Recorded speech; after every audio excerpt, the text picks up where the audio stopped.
I'm Eli, 29, and I've always been the quiet one in my family. Not shy, just quieter.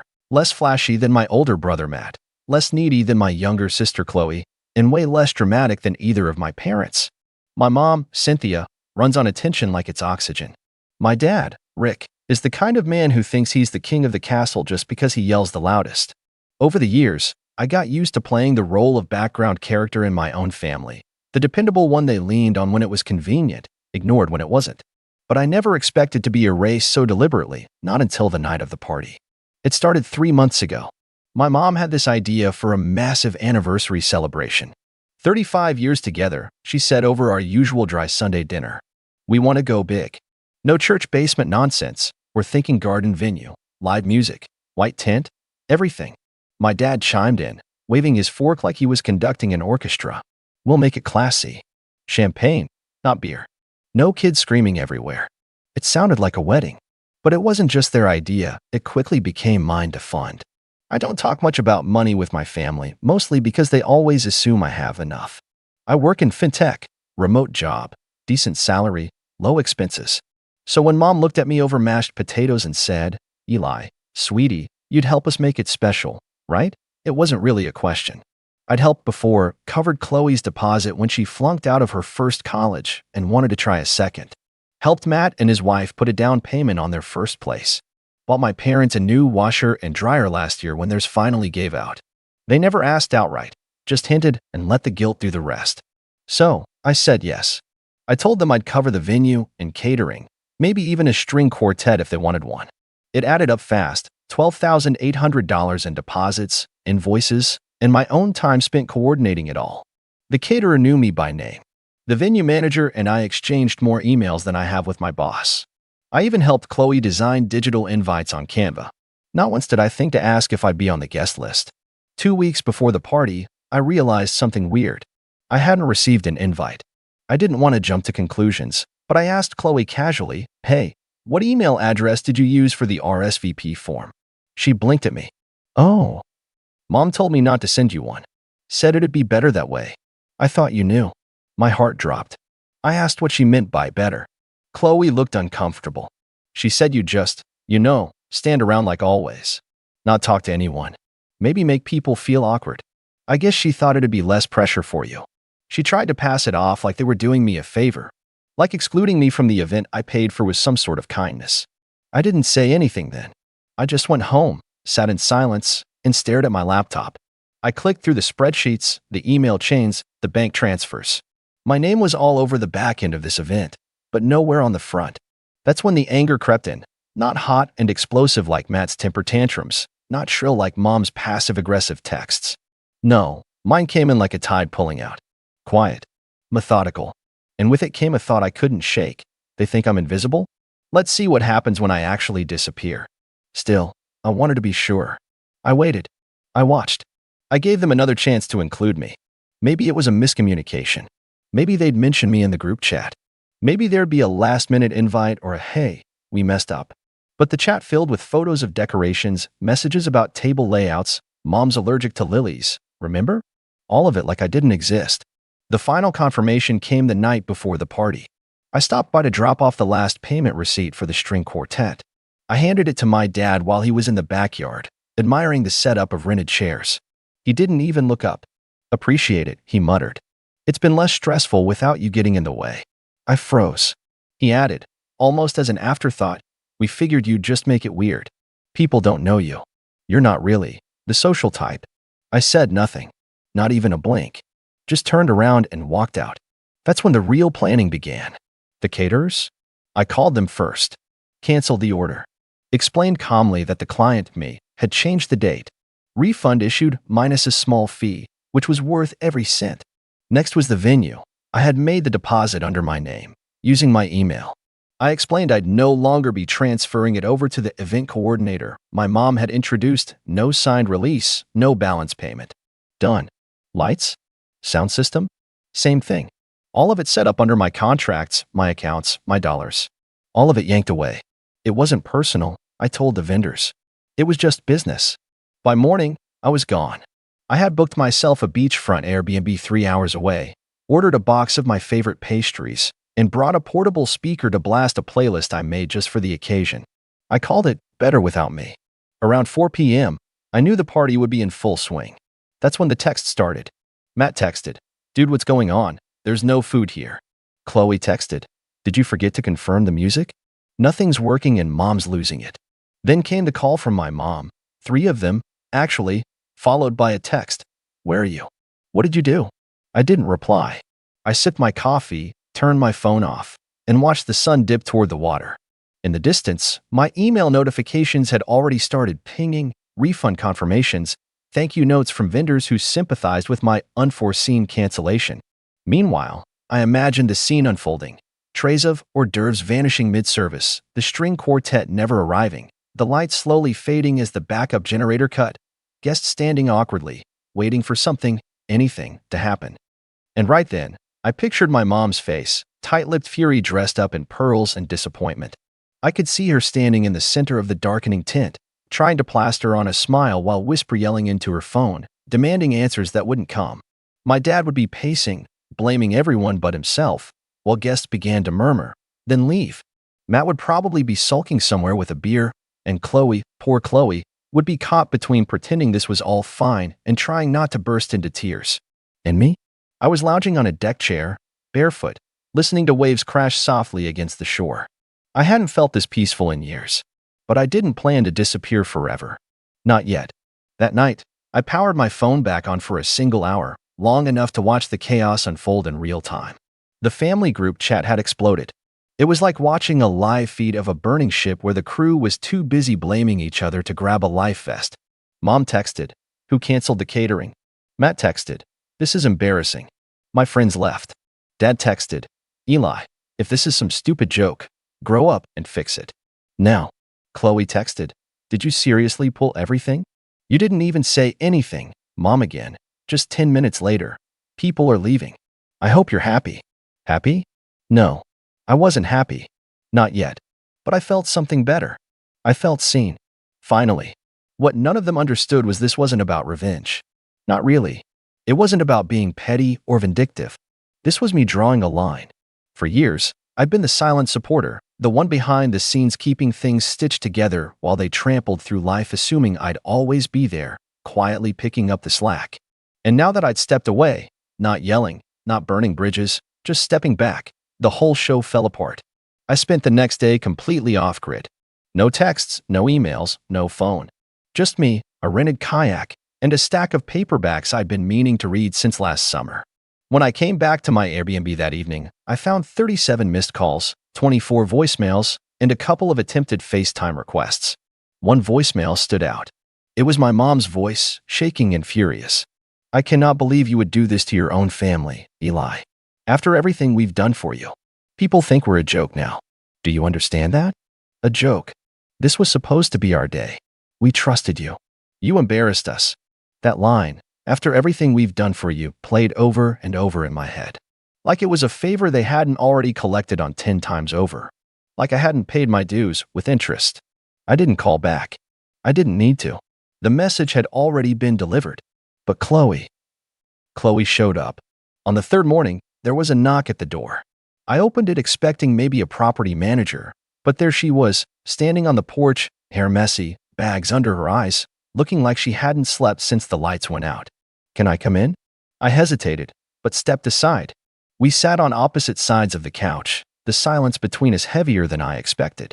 Finally, she said, "They're freaking out. Dad's yelling at everyone. Mom's acting like you ruined her life. Matt told her you probably did it because you were jealous of the attention." I snorted at that. Chloe looked at me for a long time. Was it revenge? No, I said honestly. It was the only way to make them notice. She nodded slowly. "Well, they noticed. Believe me." Another pause. "I didn't mean to exclude you, Eli. I always go along with what Mom says. It's easier. Until it isn't," I said, watching her face shift with guilt. "Yeah," she murmured. "Until it isn't." She left an hour later, saying she didn't blame me. She even thanked me, quietly, for showing her how fake it all was. But that didn't stop the fallout. By the next day, I was getting texts from extended relatives, an uncle who hadn't talked to me in a year asking what really happened. A cousin saying, "Heard you pulled a Houdini, respect." A couple even sent laughing emojis over screenshots of mom's Facebook post, which read, "Some people only want to watch the world burn. So sad when it's your own child." That post got 3 likes. One from Matt, one from an old church friend, one from a neighbor who probably thought it was about a dog. It took another 2 weeks before my dad finally reached out.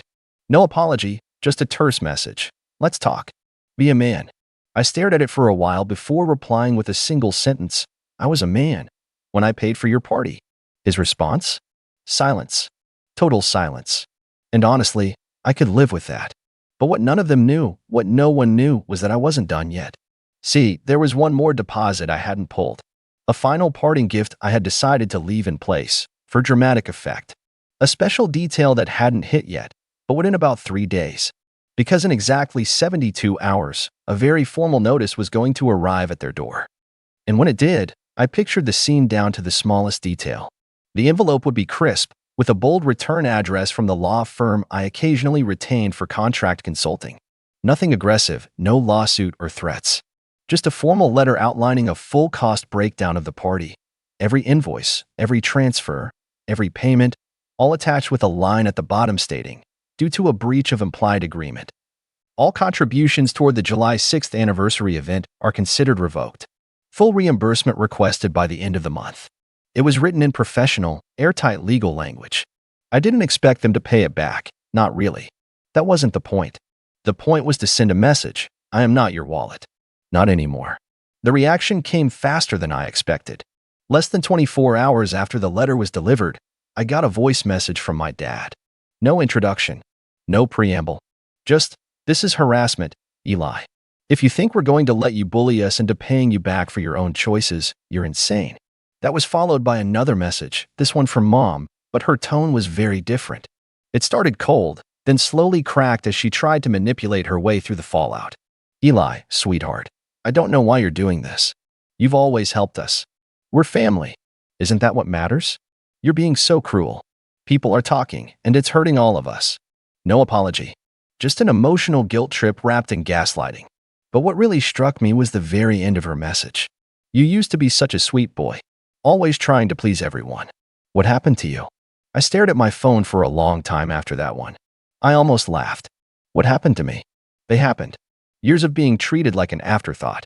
Years of conditional affection, where love was measured in dollars and silence. Years of showing up, paying up, and shutting up. That's what happened. I didn't reply. Instead, I forwarded the message to Chloe, who responded with 3 words, "Don't cave. Ever."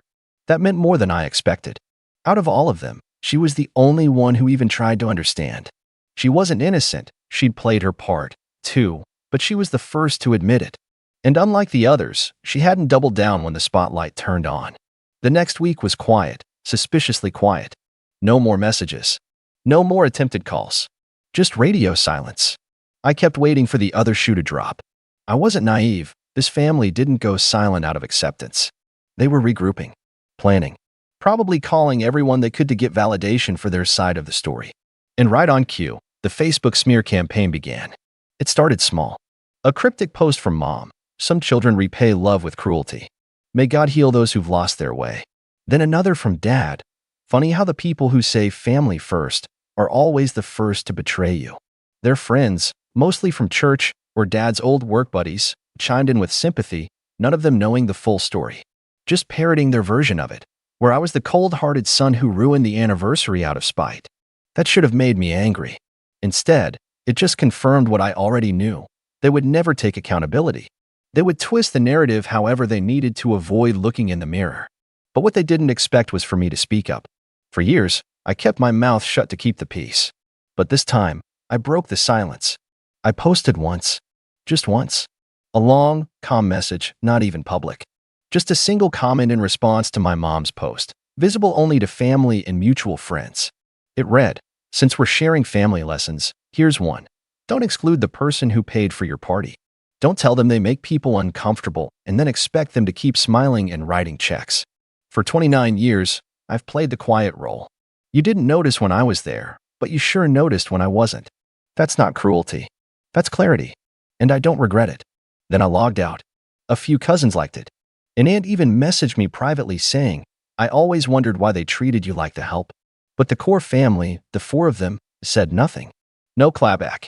No defense. Just silence. I think that stung more than anything else I could have said. But the storm wasn't over.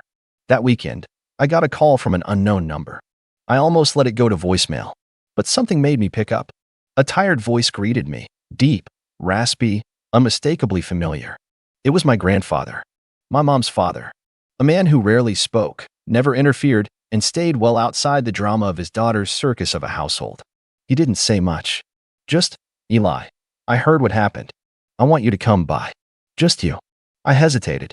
I hadn't seen him in over a year. He'd never once taken sides in anything. For him to reach out meant something was shifting. So I went. And when I stepped into his living room, he looked at me for a long time before nodding toward a chair. Then he said, I knew this day would come. That's when he handed me something, an envelope. Not a check. Not a letter. It was a copy of a legal document. I read the first line, and my heart almost stopped. Amendment to Living Trust, Executor, Elijah David Rowe. I blinked. Once. Twice. My mouth opened to speak, but nothing came out. Grandpa leaned forward, resting his hands on his cane. I've been watching for a long time, he said quietly. How your mother treats you. How Rick speaks to you like you're a burden. You think I didn't notice? I may be old, but I'm not blind. I swallowed hard, still staring at the paper. He went on, your cousins have their own messes. Your siblings have grown entitled. Your parents, well, I love my daughter, but she's got poison in her when it comes to appearances and power. You, though? You work. You give. And when you're hurt, you don't scream. You act. That's the kind of man I trust. He gestured at the folder in my lap. That document makes you executor of my trust. Power of attorney, healthcare proxy, all of it.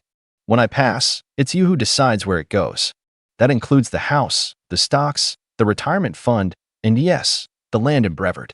The land in Brevard wasn't just a plot of dirt. It was 47 acres of untouched green space near a national park, appraised at over $1 million last I heard. My mom used to talk about it like it was her birthright. She once told Chloe that the land was our family's future. I looked up slowly. Why now? Grandpa's face tightened. Because I was waiting to see who would step up. Who would do right by family even when family didn't deserve it. And you did. You funded their party. You protected your boundaries. And when they humiliated you, you didn't go nuclear. You went quiet.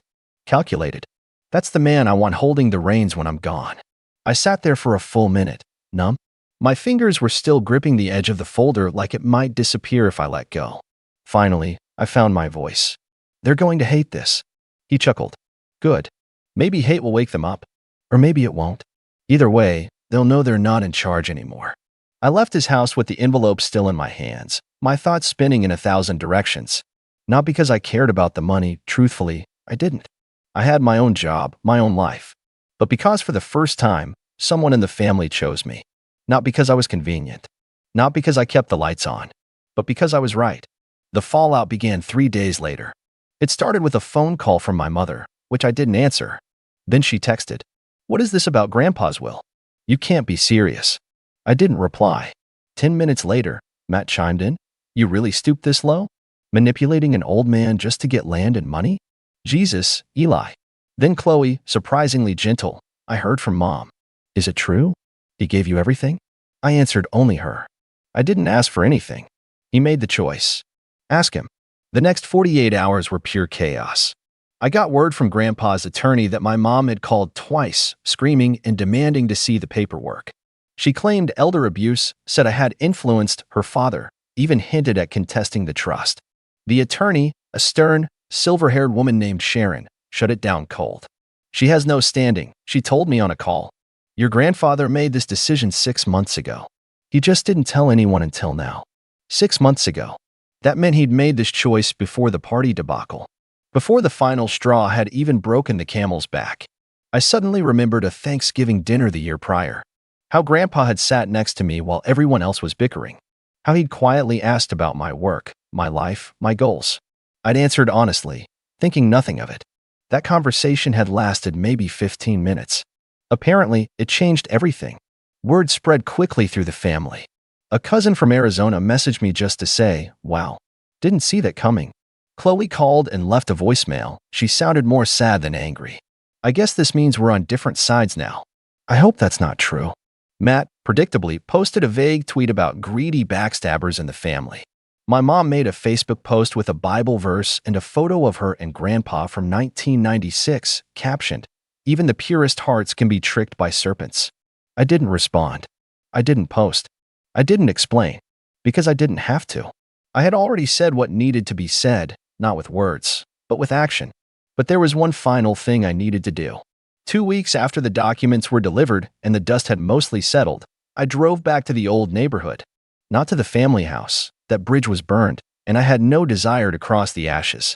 I went to the venue where their anniversary party was supposed to happen. The tent was gone. The lights were packed up. But the manager, Carla, still worked the front desk. She smiled when she saw me. "I figured you'd show up eventually," she said. I handed her a small envelope. Inside was a check, my final payment. I told her to keep it. Use it for another client. Donate it. I didn't care. "You could have made this real ugly," she said quietly. "I've seen people lose it over less." I nodded. I thought about it. "Then why didn't you?" I looked out across the empty lawn, the breeze stirring the trees. Because they already lost more than I ever could have taken from them. Then I turned, got back in my car, and drove home. Months passed. The silence from my parents became permanent. They didn't try to reach out again. Not after the legal route failed. Not after word got out that the trust was airtight. Not after they realized that every door they'd walked through with me, every favor, every dollar, every time they said, "just this once," had now swung shut behind them. Matt and I haven't spoken since his angry rant. Chloe and I keep in loose touch. We exchange texts now and then, but there's distance. I think she's still struggling to figure out whose side she's really on. I don't blame her. That house raised her too. As for me, I moved. Not far, just out of the shadows. I found a quiet place overlooking the water, with space to breathe. I still work my same job. Still take long walks on the weekend. Still enjoy the silence. But now the silence isn't about being excluded. It's about peace. Real peace. The kind that doesn't beg for approval or recognition. The kind that comes from knowing you stood up, not just to your family, but to the version of yourself that once believed their love was something to be earned with sacrifice. It wasn't. It never was. And now that I've finally stopped giving, they finally saw my worth. Too late. But I saw it. And that's enough. If you've ever been the quiet one at family gatherings, the one they think doesn't notice, doesn't care, doesn't matter, then maybe you'll understand why I let it all slide for as long as I did. My name's James. I'm 29, live in a small but comfortable apartment in the city, work in tech, and I've never been the type to draw attention to myself. Not at school, not in the family, not even in relationships. I was the kid who colored inside the lines, did what was expected, and said thank you when I got hand-me-downs instead of birthday gifts. That was just the role I played in our family, the background noise to my brother's spotlight. My older brother, Darren, on the other hand, he was the golden child dipped in glitter. 2 years older, loud, charming in that shallow, Instagram-filtered way, and always had a new story about how amazing his life was going. According to him, he was a self-made businessman, owned multiple properties, and drove a BMW because he earned it.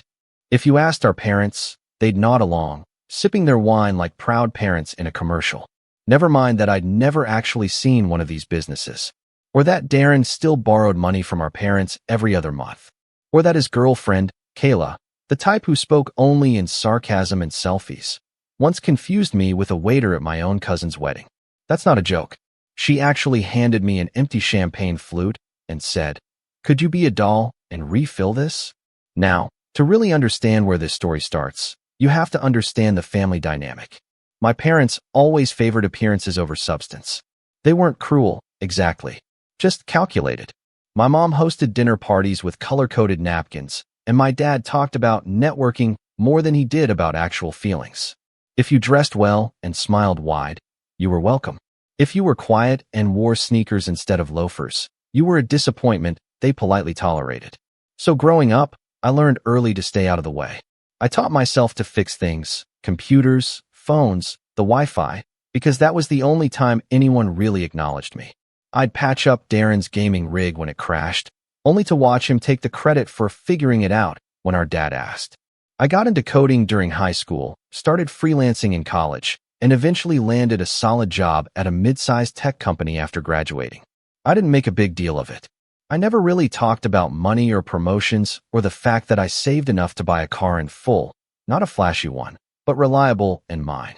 Because whenever I did try to share something good, it always got turned into a competition I never asked for. One Thanksgiving a few years back, I mentioned I'd gotten a raise. Darren responded, without missing a beat, "Only a raise? That's cute. I just closed a deal worth 6 figures." My mom beamed at him like he'd split the atom. My dad clapped him on the back. And I sat there, stirring lukewarm mashed potatoes, wondering why I even bothered. Fast forward to this year. Halloween. The party was being hosted at my parents' place, a big colonial house in the suburbs that looked like it came out of a real estate ad. It was their idea to throw a classy costume party, which basically meant everyone showed up in overpriced outfits and pretended they weren't judging each other. I wasn't planning to go at first. I'd spent the last few months keeping my distance. I was tired, not physically, but soul deep. I was tired of being overlooked, tired of the fake smiles, tired of pretending I didn't notice how I was treated like a benchwarmer in my own family. But something changed around September. A quiet resolve. I'd been doing well at work, really well. I'd launched a side project that took off, got some decent investor attention, and suddenly, things started shifting. I didn't post about it. Didn't tell anyone. Just kept working, kept saving. And when I found out Darren had been renting a new BMW he couldn't really afford, something clicked. So when the Halloween invite came, with a note from my mom saying, "You should come. Darren and Kayla will be there," smiley face, I didn't say no. I told her I'd be there. Then I spent a little time planning. Now, I wasn't about to walk in with a tuxedo and a top hat like some Bond villain. That's not me. But I had an idea. I went as the Forgotten Son, suit jacket with frayed cuffs, name tag that said, "Hello, I'm nobody," and a beat-up briefcase I found at a thrift store. It was subtle, a little tongue-in-cheek. I figured no one would get it. That was fine. When I arrived, people barely looked up. The wine was flowing. Someone was dressed as Dracula, another as Cleopatra. Kayla was wearing some designer thing with feathers and glitter that made her look like a peacock on a runway. Darren, of course, showed up dressed like a Wall Street CEO, slicked back hair, fake cigar, and that signature smug grin. He had his Rolex on, the one he always showed off like it was an heirloom, and held out his car keys like they were made of gold. I tried to stay in the corner, nursing a soda and watching the room with quiet detachment. The music was loud, the fake laughter louder. But then Darren saw me. "James," he said, blinking dramatically. "Is that you?" He walked over, grinning like he'd found a stray dog. "Nice costume, bro," he added, loud enough that heads turned. "Did you come as a broke loser?" A few people chuckled. Kayla laughed like she'd rehearsed it. "Oh my God," she said, "that's hilarious." He totally did. I didn't react. Not visibly. I just smiled faintly and looked away. My parents were across the room, chatting with someone from their country club. My mom glanced at us, then quickly looked away. My dad kept sipping his wine. It shouldn't have surprised me, but it still stung. Even now, after all this time, part of me hoped someone would say something. That maybe they'd call Darren out. That maybe they'd tell Kayla to stop being cruel. But no one did. Because cruelty, when it's dressed up in humor and wealth, often gets mistaken for charm. Darren leaned in and whispered, "Didn't think you'd show up. Brave move, considering you probably Ubered here." Then he smirked. "Actually, I parked up front, right in the driveway. You probably saw it. The BMW. Just had it waxed." I said nothing, just sipped my soda and nodded. He clapped me on the shoulder. "Don't worry, man. Not everyone's cut out for success. Some of us lead, others write code." He turned and walked off, laughing. Kayla blew me a kiss over her shoulder. I stood there for a moment, staring into my drink. My heart was pounding, not with sadness, but something else. Something colder, sharper. Not rage, not even bitterness. Just clarity. Like the part of me that had been waiting for them to change had finally shut off the lights and locked the door.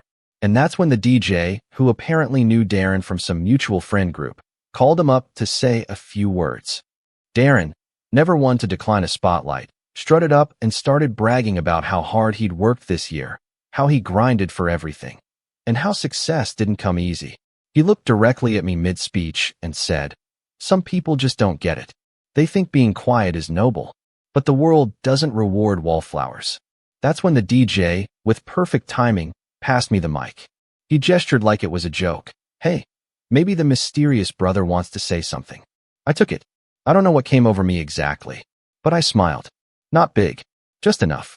And I said, slowly, clearly, "Oh, by the way, that Rolex is fake. That BMW? It's mine. And so is the lease you've been lying about." People stopped moving. I let the silence hang, then added, "Enjoy the walk home, Romeo." The room went still. And that was only the beginning. If there's one thing I've learned about people like Darren, it's that they never expect consequences.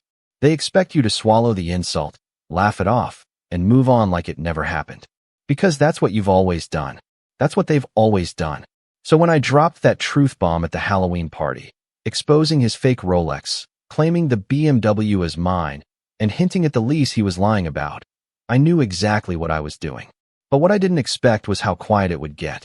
It was the kind of silence that feels alive, like a held breath. The music hadn't even faded yet, but no one was dancing anymore. Even the DJ, who'd been nodding along a second ago, looked like he wanted to shrink behind his turntables. Darren stood frozen mid-smirk, still holding his drink like someone had hit pause on him. Kayla's mouth was open, and she blinked slowly, like she couldn't compute what just happened. My parents were on the other side of the room, wine glasses halfway to their lips, completely still. And me? I handed the mic back, nodded politely, and walked off the makeshift dance floor. I didn't make a scene. I didn't linger for reactions. I just walked back toward the kitchen, picked up a bottle of water, and leaned against the counter like I hadn't just set off a social hand grenade in the middle of my parents' living room. That's when the murmurs started. First in whispers, then in not-so-hushed tones. "Wait, that BMW? Did he say fake Rolex? Is he serious? Was Darren lying?" The house, once filled with curated laughter and light jazz, now buzzed with something heavier. Suspicion, curiosity, and just a little bit of long-overdue accountability. It took Darren about 3 minutes to regain his footing. He came stomping into the kitchen like a man looking for a fight, but trying to act like he wasn't. "You think that was funny?" he asked, loud enough that several people nearby pretended not to listen. I didn't answer right away, just sipped my water. Calm, steady, letting him stew. "Where do you get off embarrassing me like that?" he continued, voice tightening. "In front of everyone?" "I just told the truth," I said. "If that's embarrassing, maybe that's your problem." His eyes narrowed. "You're lying. That car's mine." I didn't flinch. "You used my name for the lease, Darren. You know it. I have the paperwork." His mouth opened, then closed. For a second, I thought he might swing. But Darren was too afraid of ruining the suit he hadn't paid for. So instead, he did what people like him always do. He deflected. He sneered. "So what, you're jealous? You think pulling a stunt like that makes you better than me?" "No," I replied, setting my bottle down. "But it does make me honest." And with that, I left him standing there and walked outside for some air. The cool October breeze hit me like a reset button. The party inside continued, but it had lost its glitter. People still mingled, but the energy was off. You could feel it, the shift. My phone buzzed. A text from my mom. "We need to talk. Come back inside." Of course. Now it was my fault for disrupting the narrative. I took a deep breath and walked back in. My parents were waiting in the hallway near the stairs, flanked by 2 half-empty wine glasses and faces pulled taut with disapproval. My mom crossed her arms the moment she saw me. "James," she said, voice clipped. "What you did was completely inappropriate." I blinked. What I did? My dad stepped in, trying to play mediator. "Son, we understand there are tensions between you and Darren, but humiliating him in front of all our guests." "He humiliated me," I said, keeping my voice level. "He's been doing it for years. You just never noticed. Or didn't care." My mom rolled her eyes. "Oh, come on. You're being dramatic." "Am I?" I asked. "He's been using my name to lease that car because his credit is shot. He flashes around a fake watch. He mocks me in front of you, and you laugh.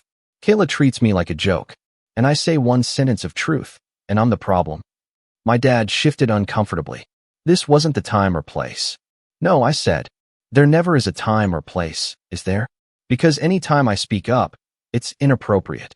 But when Darren insults me, it's just joking. When he takes credit for things I've done, you smile. When I achieve something, it's ignored. But when he posts a selfie, you forward it to the entire family group chat." My mom's face went cold.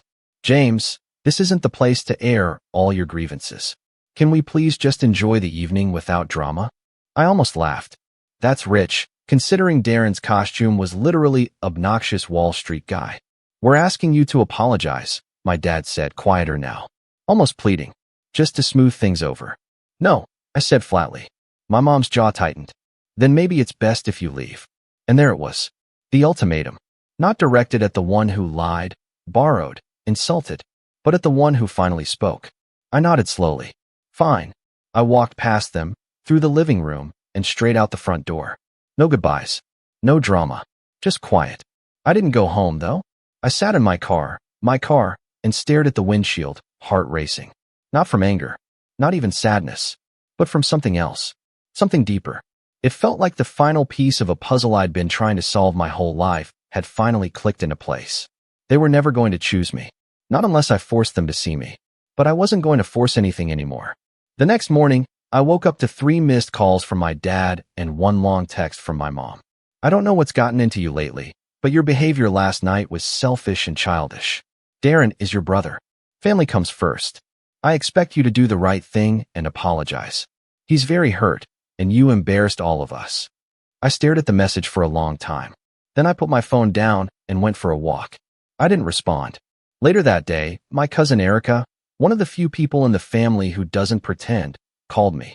Dude, she said. That was legendary. I chuckled. Was it? Seriously. Everyone's talking about it.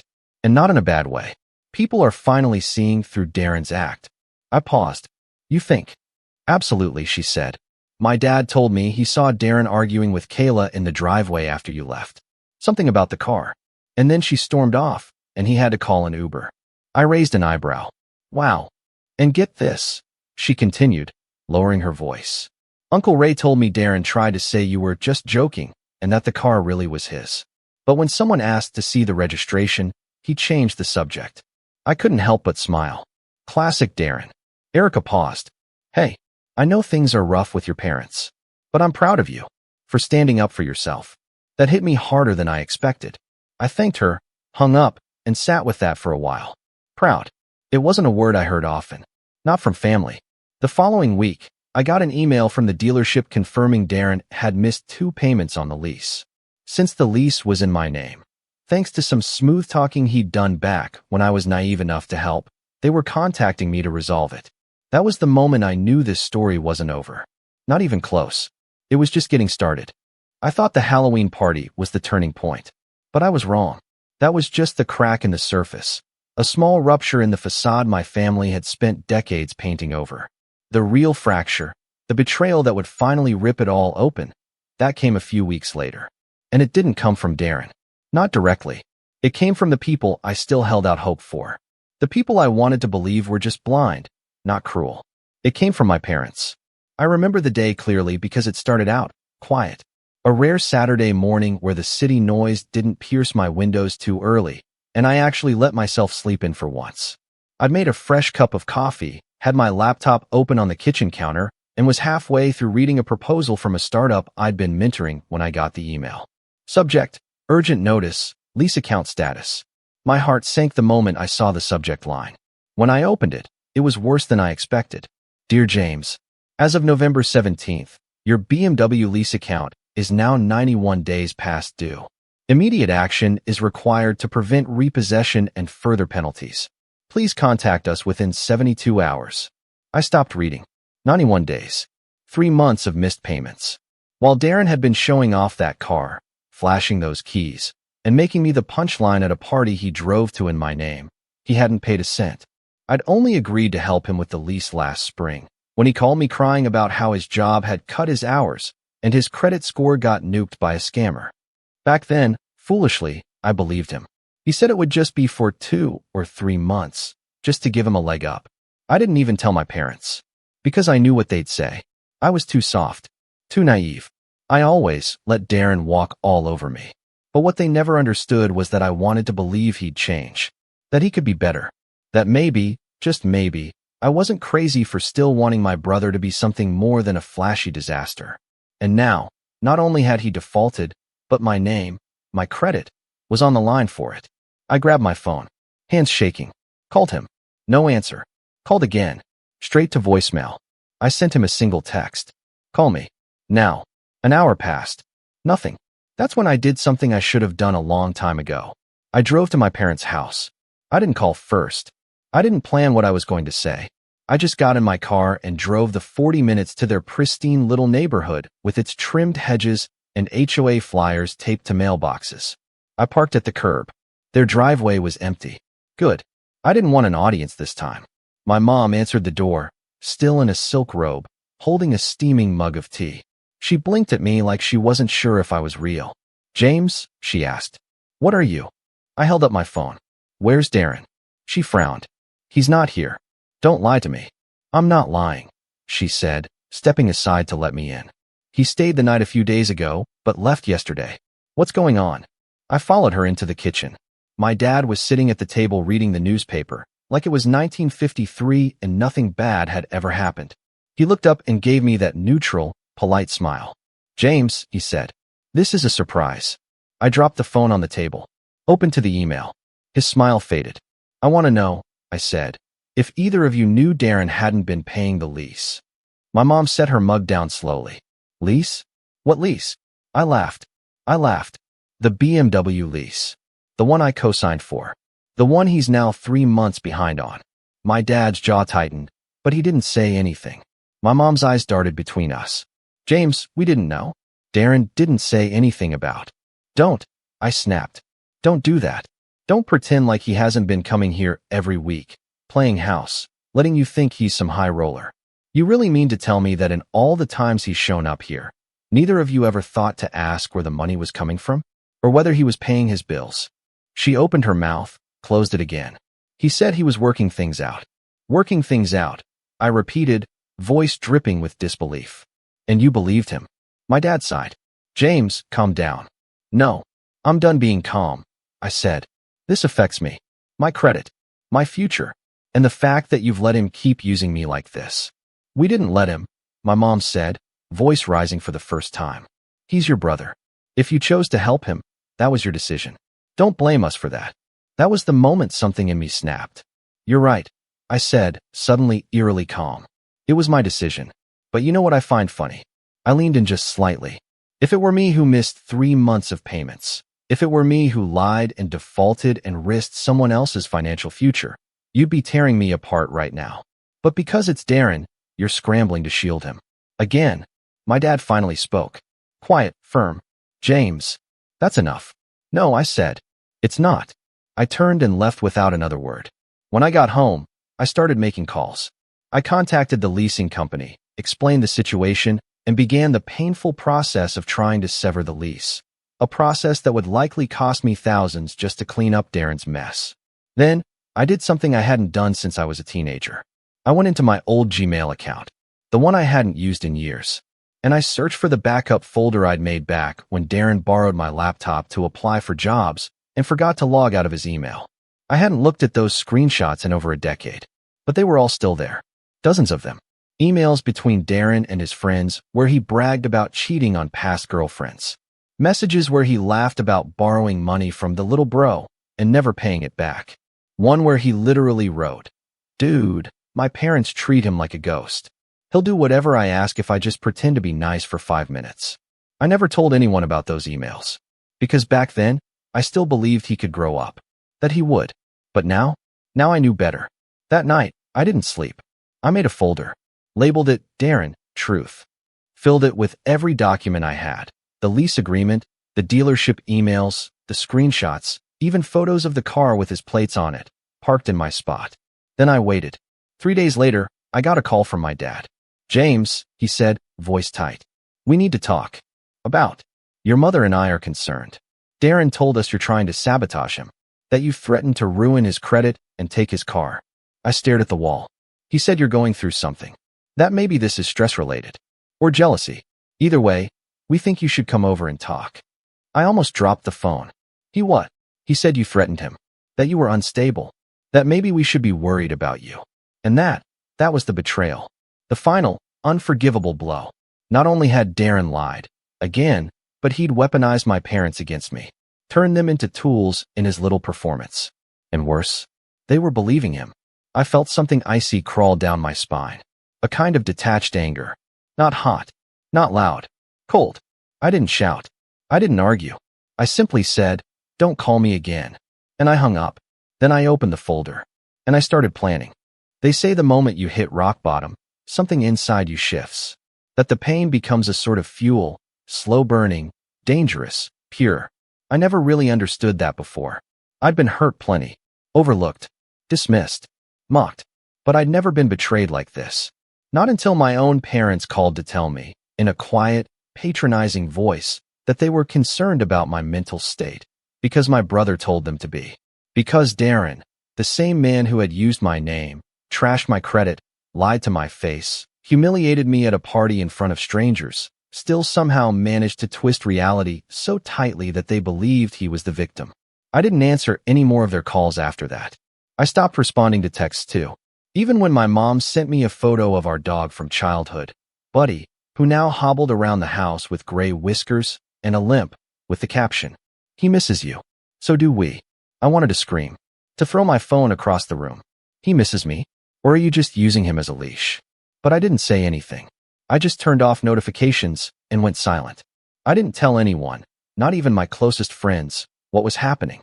There's something incredibly isolating about family betrayal, especially the quiet kind, the kind that doesn't leave bruises but still carves into your gut. It's not the kind of thing you bring up over drinks or during team lunches. "Hey, how's your week been?" "Oh, just getting gaslit by my entire bloodline." "Yours." So I let myself disappear for a bit. Went to work, did my job, came home. Repeat. The days blurred. The lease company kept calling. Eventually, I worked out a deal to return the car voluntarily, which would reduce the damage to my credit.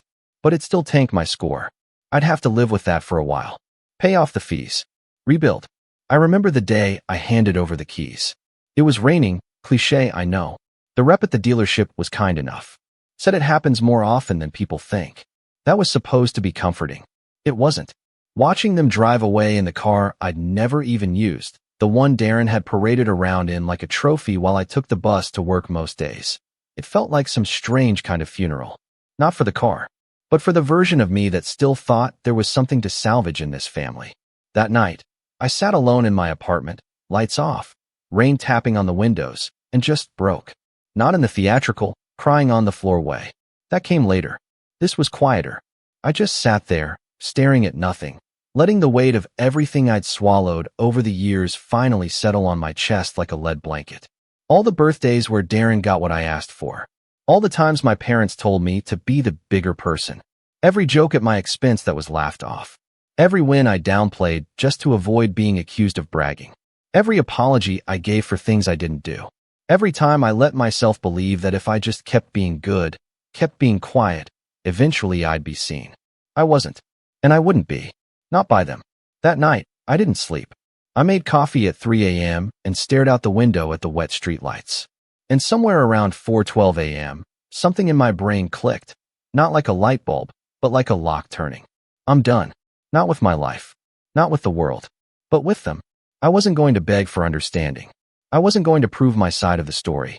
I wasn't going to spend another minute trying to explain myself to people who had made up their minds years ago about who I was allowed to be. So I started deleting photos. Old family albums from Google Drive. Text threads with my mom that always ended in guilt trips. Voicemails from my dad's number that I knew were just Darren using his phone. I unfollowed them on social media. Archived the emails. Deleted the group chat. And then I got to work. I dug back into the Darren Truth folder. Opened a spreadsheet. Created categories. Financial documents. Lease paperwork. Screenshots of conversations. Emails from his old account. Witness statements. People who'd seen him use the car, brag, etc. Recorded voicemails. Ones where he thanked me for saving his ass. It started to feel therapeutic. Not vengeful. Not yet. Just clear. Like I was organizing the chaos into something solid. Something real. And as I worked, I realized something important. Darren didn't just lie to me. He lied to everyone. Business partners, girlfriends, friends of friends, co-workers who only existed in his stories. He built a reputation on top of a hollow core, and he was still standing, only because no one had ever pulled the curtain back. Not yet, but I wasn't ready for revenge. Not then. First, I needed to clean my own house. I scheduled a call with a financial advisor, explained the situation honestly, the lease, the missed payments, the damage. We mapped out a 3-year plan. Hard, but doable. I called my bank, opened a new account under a new email, canceled the joint savings account I'd opened years ago when my parents insisted it would be smart for emergencies. Darren had access. That was over now. I pulled my credit report, filed disputes, set up credit monitoring. I also started going to therapy. Found a guy named Mark through my company's EAP. He wore Hawaiian shirts, let me curse when I needed to, and didn't try to fix me in the first 5 sessions. Just let me unravel. Let me speak the truths I'd swallowed for too long. I feel like they don't see me unless I'm a mirror, I told him once. He tilted his head. And what happens when you stop reflecting what they want? I disappear, I said. He nodded. Or, you finally become you. It stuck with me. I started journaling. Not the corny Dear Diary stuff, just stream of consciousness rants and questions and lists of things I wanted to say, but never did. Pages and pages of grief, rage, regret, clarity. Things like, I wasn't quiet. You just weren't listening. Why did being a good son always mean being a silent one? I don't hate you. I just stopped needing you. The truth was, I didn't miss them. Not in the way I thought I would. What I missed was the idea of them. The potential. The hypothetical version of my family where love wasn't conditional on performance, where Darren wasn't a black hole that sucked all the attention and empathy out of the room. But that version didn't exist, and I wasn't going to keep bleeding myself dry to pretend it did. Still, despite everything I was doing, the rebuilding, the healing, a part of me still watched. Quietly, carefully, because I knew Darren wasn't done. He didn't know how to walk away. Not from a mark, not from a resource, not from someone who still had the receipts. And he had no idea what I was planning. But he would. Soon. The first thing I noticed when I stopped trying to be accepted was how much quieter life became. Not lonely, just quiet. Still. The kind of stillness that lets you hear your own thoughts again, like stepping out of a noisy club and realizing the ringing in your ears was drowning out your instincts. For the first time in years, I wasn't juggling emotional landmines or bracing for a passive-aggressive jab at dinner. I didn't have to be the good son, or the mature one, or the family tech support who fixed things for free in exchange for crumbs of approval.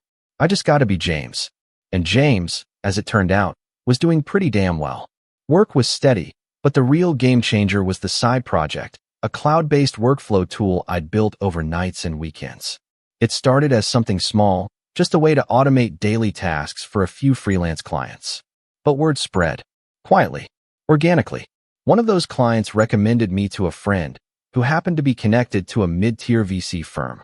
Within a month, I had an email in my inbox asking if I'd ever considered scaling the product for wider SaaS use. That email changed everything. By January, I'd partnered with a small dev team. By February, we had a beta. And by March, we had our first seed investor, someone who didn't care about Darren or my parents or what car I drove. They just saw potential. And for once, so did I. I didn't brag about it. I didn't post announcements on Facebook or send group texts. I learned my lesson. Some things grow better in silence. Still, word got out. People talk. And my success became a whisper that reached places I didn't expect, including my family. It started with small, almost laughable attempts at reconnection. My dad sent me a clipped email. Hope you're doing well. Saw your name mentioned on a site. Impressive work. Maybe we could grab lunch sometime. No apology. No mention of the lease, or Darren, or the way they doubted my sanity just a few months ago. Just a friendly, let's pretend nothing happened kind of email. I didn't respond. A week later, my mom called. I didn't pick up. She left a voicemail about missing our talks and how life is too short to hold grudges. This from the woman who once told me I was too sensitive for being hurt when Darren lied to my face, and she laughed. Delete. Darren, though, Darren came at it sideways. First through Kayla. She followed me on LinkedIn. I almost laughed when I saw the notification. Then, out of nowhere, Darren texted me. Darren, hey man, heard you're doing great stuff. Seriously proud of you. Crazy what you've built. Let's catch up soon. I stared at the message for a long time. 3 months ago, this man told my parents I was mentally unstable and trying to sabotage him. Now he wanted to catch up? Nope. But I didn't block him. Not yet. Because Darren had no idea what I was building behind the scenes. And I wanted him to keep looking over his shoulder, wondering when the floor might give way. Meanwhile, Things with the app, now officially branded as Nestline, were exploding. We got featured in a niche productivity newsletter. Then a YouTube channel did a walkthrough of our interface and called it a hidden gem. That week, we doubled signups. Feedback started pouring in. So did feature requests. And then, the big one. A mid-sized consulting firm reached out about licensing the software for internal use. 5 figures. One deal. I signed it with a shaking hand. I wasn't just recovering from what Darren did. I was building something stronger than anything he could fake. And while all of this was happening, while my real life was blooming like spring after a brutal winter, his world started to crack.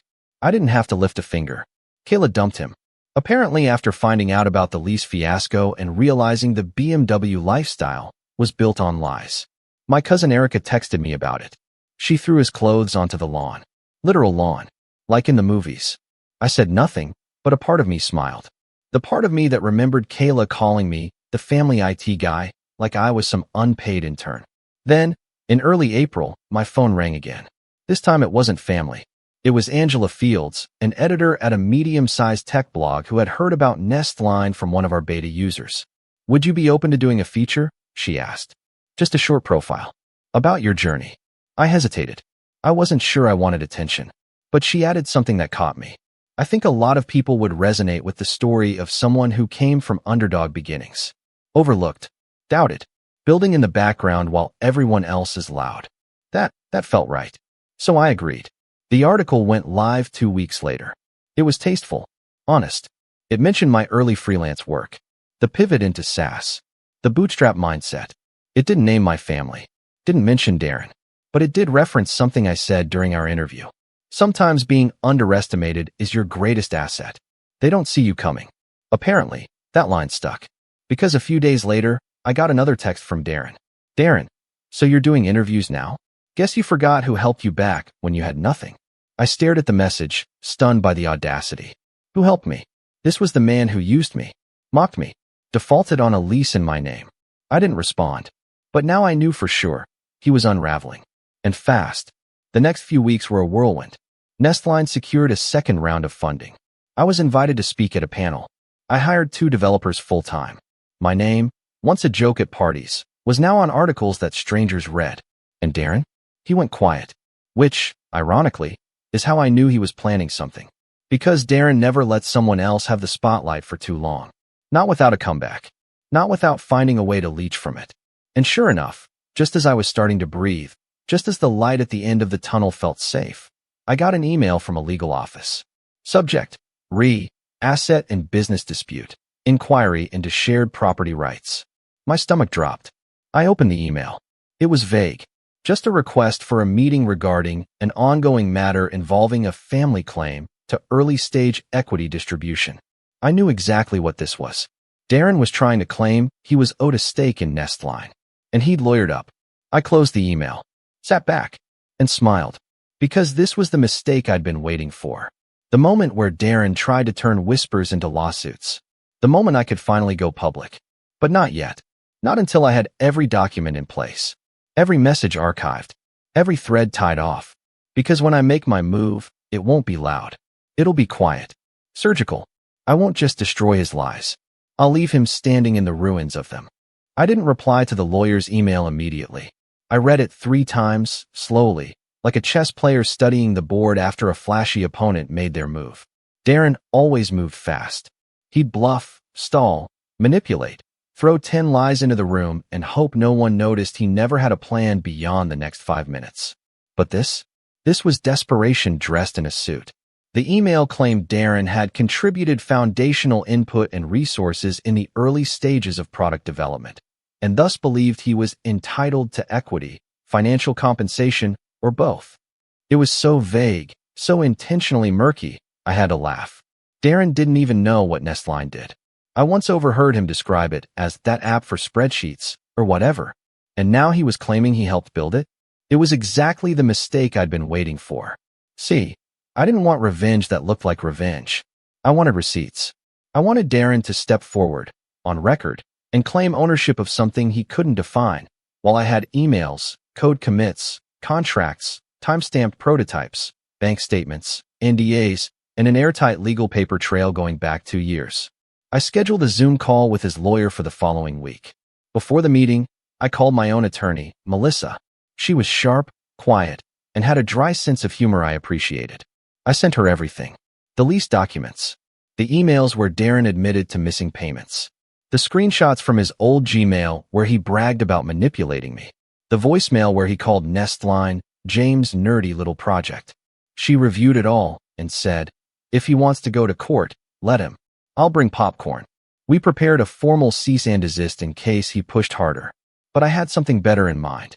The Zoom call was on a Monday morning. I wore a plain hoodie. Looked calm. Normal. Darren didn't show. His lawyer, a man named Trent, looked like he walked straight out of a catalog. Expensive watch, 2 white teeth, and that empty confidence that suggested he hadn't read past page 2 of the documents Darren gave him. Mr. Fields believes he's entitled to compensation or a minority stake in Nestline, Trent said smoothly, based on the fact that the initial idea was discussed during collaborative exchanges between the two of you. I cut him off. I'd like to know the date of that conversation. Trent blinked. Excuse me. You said the idea was discussed between us. When was that? He flipped through notes. My client mentioned early 2023. I launched the first private beta in 2022. I have commit logs, timestamped prototypes, and user feedback dating back a year before your client ever knew the name Nestline.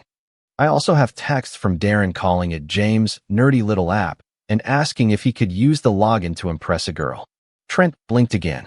Well, and, I continued, I have email correspondence from him in March of last year asking for money because he said, and I quote, "You're doing well now, and I'm drowning." Not exactly the words of a co-founder, right? Silence. I'll send you the documents, I said. All of them, along with a cease and desist. If Darren makes any more claims, public or private, we'll move to litigation. And I promise you, the discovery process will not be kind. Trent cleared his throat. I think we may have been misinformed. I think you absolutely were, I said. And if you want to save face, I suggest you advise your client to drop this before it gets embarrassing. The call ended 5 minutes later. I never heard from Trent again. But I wasn't done. Darren had spent years branding himself as a flashy entrepreneur. His Instagram was a highlight reel of someone else's money, staged photos in front of rented cars, fake watches, overpriced brunches, motivational quotes that sounded like they were scraped from a stock image poster. I didn't need to expose him. He already had. I just needed to light the match. Remember that tech blog interview I did? The one that quoted me saying, "Sometimes being underestimated is your greatest asset." Turns out it got picked up by a few industry newsletters. And one of them, a particularly snarky startup gossip Substack, reached out to me for a follow-up piece.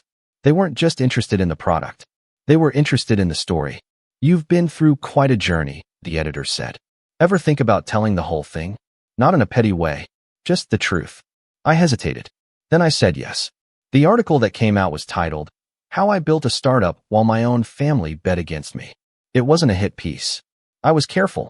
I never mentioned Darren by name. But I told the story, how I loaned my brother my name to lease a car, how he defaulted, how my credit was trashed, how my parents believed him when he said I was unstable, how I rebuilt anyway, quietly, patiently, successfully. I included a quote that I knew would sting. The hardest part wasn't losing the money. It was realizing that some people only love the version of you that makes them look better. The story went viral, at least in startup circles. And 2 days after it dropped, I got a message from Kayla. Yes, that Kayla. Kayla, hey, just read your article. I didn't know how bad things were. I'm really sorry for the way I treated you. You didn't deserve it. I didn't reply, because closure doesn't always need a conversation. A week later, Darren posted a cryptic story on Instagram. A blurry shot of a legal documents folder on his laptop, captioned, "Everyone's a victim these days." No one commented. The likes were few. And then, the account went dark. Turns out, when your whole persona is built on lies, and someone shines a light on the cracks, it doesn't take much for the whole thing to crumble. Darren's reputation tanked. People he owed money to came forward. One of his old friends, a guy I remembered from high school, messaged me to say, "You know, I always wondered how he afforded that lifestyle. Should have known it was built on other people's backs." But I didn't celebrate. I didn't gloat. I just kept building. Nestline grew. We landed 2 more enterprise clients. I moved into a better apartment. Started seeing someone, not serious yet, but healthy, for the first time. I went to therapy, took walks, learned how to say no without explaining myself. And then, on a sunny Thursday in June, I got a text from an unknown number. Unknown, it's Mom. Can we talk? Your dad's not doing well. Darren's in a bad place. I miss you. Please. I stared at the message. Then I closed my phone. Because healing doesn't mean reopening the wound. Sometimes, the best revenge isn't destruction. It's disconnection. It's walking away. Quietly. Calmly. While they finally feel the silence they always forced you to sit in. I waited 3 days before I wrote back. Not because I was being dramatic. Not even because I needed time to think. I just wanted to make sure that when I finally responded, it wasn't from a place of anger or guilt. I'd already spent too much of my life being reactive. Being the one who flinched first. Who forgave before anyone even asked. But I wasn't that version of James anymore. When I finally replied, it was short. Not cruel. Not cold. Just, final. I'm sorry to hear that Dad's unwell. I hope he gets the care he needs. But I won't be coming back. I've worked hard to rebuild my life, and I can't risk reopening wounds that never healed in the first place. I wish you peace. But I found mine elsewhere. She never replied. And for the first time, that silence felt like freedom, not punishment. Over the next year, Nestline went from promising to profitable. We expanded internationally. I hired a small but brilliant team, people who didn't care about my past or who my family was. People who respected me for who I was now. I gave a TED-style talk at a startup summit. Talked about resilience. About quiet success. About how the people who say family comes first are often the ones who expect you to come last. It resonated. Strangers came up to me afterward, eyes misty, telling me they'd gone through something similar. That my story helped them set boundaries. Say no. Walk away. And one day, on the anniversary of the Halloween party, almost exactly 1 year after Darren mocked me in front of a room full of people, I received a package at my office. No return address. Inside was a Rolex. Fake, of course. Wrapped around a crumpled note. You win. I hope you're happy. There was no signature. I didn't need one. I dropped the watch into the trash, tossed the box, and went back to my desk. Outside my office window, the city pulsed with life, full of noise, movement, chaos. But in that moment, I felt still, anchored. Not because I'd won, but because I'd finally stopped trying to prove myself to people who were never rooting for me to begin with. That's the thing about revenge. The best kind isn't loud. It's not petty. It's not dramatic. It's a quiet life, lived on your own terms. Unapologetic, unbothered, unreachable. And that's exactly what I built. I'm Luke, 39, father of 2, and apparently the designated responsible one in my family, which in my case means the one who always ends up paying for everyone else's mess. Christmas had always been my mom's favorite time of year. When we were kids, she'd go overboard. Stockings, cookies, matching pajamas, carols blasting from her old stereo. But this year, when she said, "No gifts this year, we're keeping it simple," I actually believed her. She'd call me in early December. "Luke, things are tight," she'd sighed over the phone. "Your father's pension is delayed, and your brother's still catching up on bills. Let's just do dinner, all right? No gifts. The kids will understand." I looked at my 2 little ones, Ella, 9, and Max, 6, sitting on the couch building Lego castles. I didn't want them to be disappointed, but Mom sounded serious. "Okay, Mom, we'll focus on being together this year," I said. My wife, Sarah, wasn't thrilled. "Your mom said that last year," she reminded me, "and still showed up with gifts for your brother's family." "I know," I said, trying to sound optimistic. "But maybe she means it this time." She sounded sincere. Sarah had given me one of those looks, the kind that said you'll regret this. Fast forward to Christmas Eve. Snow falling outside, that warm yellow light spilling from my parents' living room, and the faint smell of cinnamon rolls in the air. It should have been peaceful, but I had this weird knot in my stomach. Everyone was there already. Mom in her usual red sweater, Dad watching football, my brother Nate lounging on the couch with his wife, Danielle, and their 2 teenagers, Tyler and Mia. They were glued to their new iPhones, still in plastic wrap. I blinked. "Wait, are those?" "Yeah," Tyler interrupted, grinning. "Grandma and Grandpa got us the 15 Pro Max." He held it up like a trophy. Mia added, "And we're going to Disneyland next month." My heart sank. Ella's hand tightened around mine. Max just stared, confused. I turned to Mom, who looked caught off guard for half a second, then smiled that dismissive, cheerful smile of hers. Oh, they've just been through so much this year, Luke. You know, Nate lost his job for a while. We wanted to cheer the kids up. I felt my face burn. You said no gifts this year, Mom. Yes, well, she brushed it off like she was flicking away dust. It's Christmas. You can't have kids without some magic. Sarah's jaw tightened. Ella looked down at her empty lap, whispering something I almost didn't catch. Did Santa forget us? That one hurt. I forced a smile, ruffled her hair, and said softly, No, honey, Santa never forgets. But inside, something cracked. Dinner was worse. Nate bragged about how Tyler had been working hard in school and deserved to be rewarded. Danielle went on about how they had found really thoughtful gifts for Mom and Dad. My parents beamed, unwrapping designer scarves and fancy watches while I sat there with my kids, pretending to enjoy cold turkey and mashed potatoes that had gone gluey. At one point, Mom leaned toward Sarah and said, You didn't have to come empty-handed, you know. A small gesture would have been fine. Sarah froze, her fork midair. I jumped in before she could say something she'd regret. Mom, you told us no gifts. Mom shrugged. Well, yes, but I didn't mean it like a rule. It's the thought that counts. The rest of the night blurred. Laughter that didn't feel right. That thick, silent tension you can't cut through. And the kids, quiet, polite, holding back tears while Tyler showed off his AirPods and Mia paraded her new hoodie. When it was finally over, I helped my kids put on their coats. Mom called after me. Don't be like that, Luke. Don't make it awkward. I smiled, calm, polite, the way I'd been trained in my entire life. It's not awkward, Mom. Merry Christmas.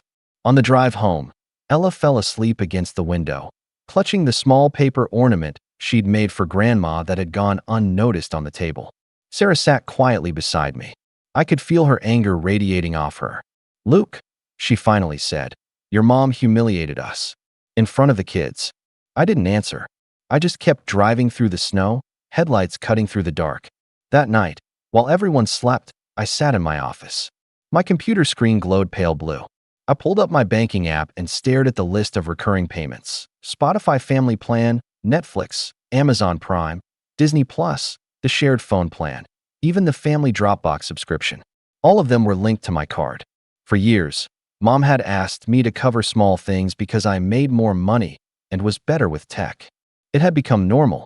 Family accounts, shared cards, autopays. I never really questioned it until now.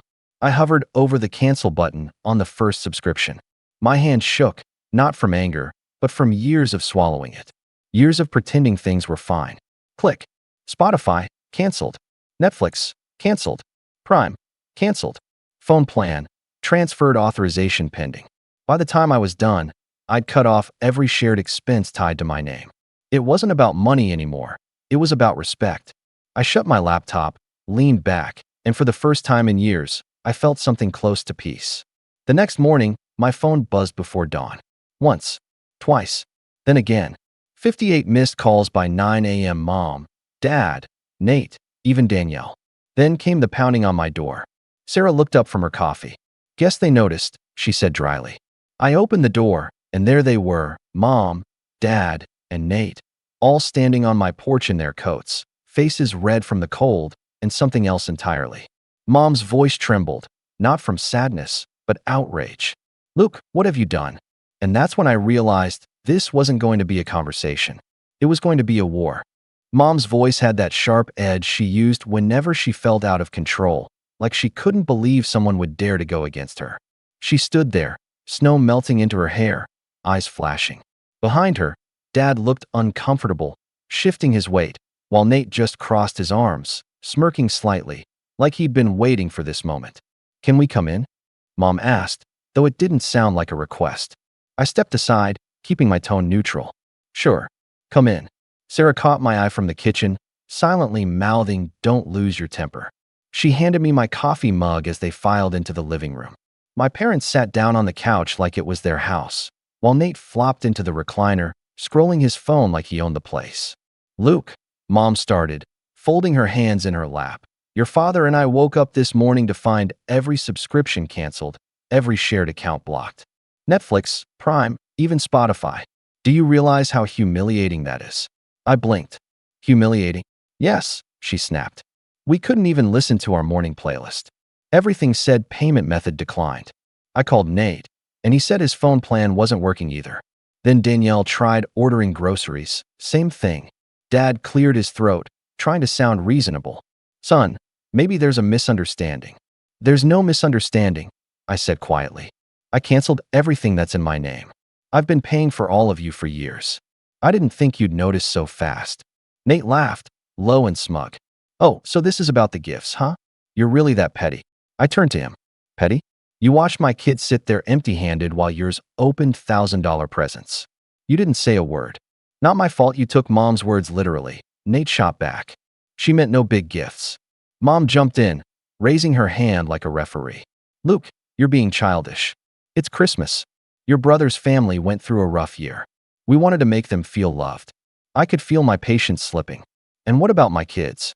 Did they not deserve to feel loved too? Mom rolled her eyes. Oh, don't be dramatic. They're young. They'll forget. Sarah, who'd been silent until now, put down her mug with a sharp clink. They won't forget. Ella cried herself to sleep. That made Mom pause for half a second, but only half. Oh, please. Kids are emotional. You should have handled it better, Sarah. You're their mother. The room went still. I could practically hear Sarah's teeth grinding. Mom, I said slowly, you humiliated my kids. You made us sit there like outsiders in our own family. And when I finally draw a boundary, you show up here like I committed a crime. Mom's tone softened, the fake soft tone she used when she wanted to manipulate me. Sweetheart, you know I didn't mean it like that. You're my son. We've always helped each other. This family has shared everything. I nodded. Exactly. Shared. As in, I pay for it, and everyone else uses it. Nate groaned. Oh, for God's sake, Luke. You're acting like it's some massive sacrifice. What? $10 here, 20 there. You make good money, man. Stop acting like we drained your savings. I turned to him slowly. Do you even know how much I've paid for all of you over the years? He shrugged. Who cares? You chose to. Mom jumped in, trying to regain control. You're twisting this. Family helps family. You've always been the one with stability, and your brothers had some setbacks. You've been blessed, Luke. Isn't it your duty to share your blessings? Duty? I repeated, my voice low. Dad finally spoke up. Let's calm down. We can fix this. Maybe Luke can just put the accounts back, and we'll make sure to. To what? I interrupted. Say thank you. Pretend Christmas didn't happen. Mom leaned forward, her tone sharp again. Luke, stop making everything about money. You're overreacting. It's not about who paid for what. It's about love. Then why does your love always come with a price tag? I asked. That hit her harder than I expected. She froze, blinking. Nate looked between us, uneasy for the first time.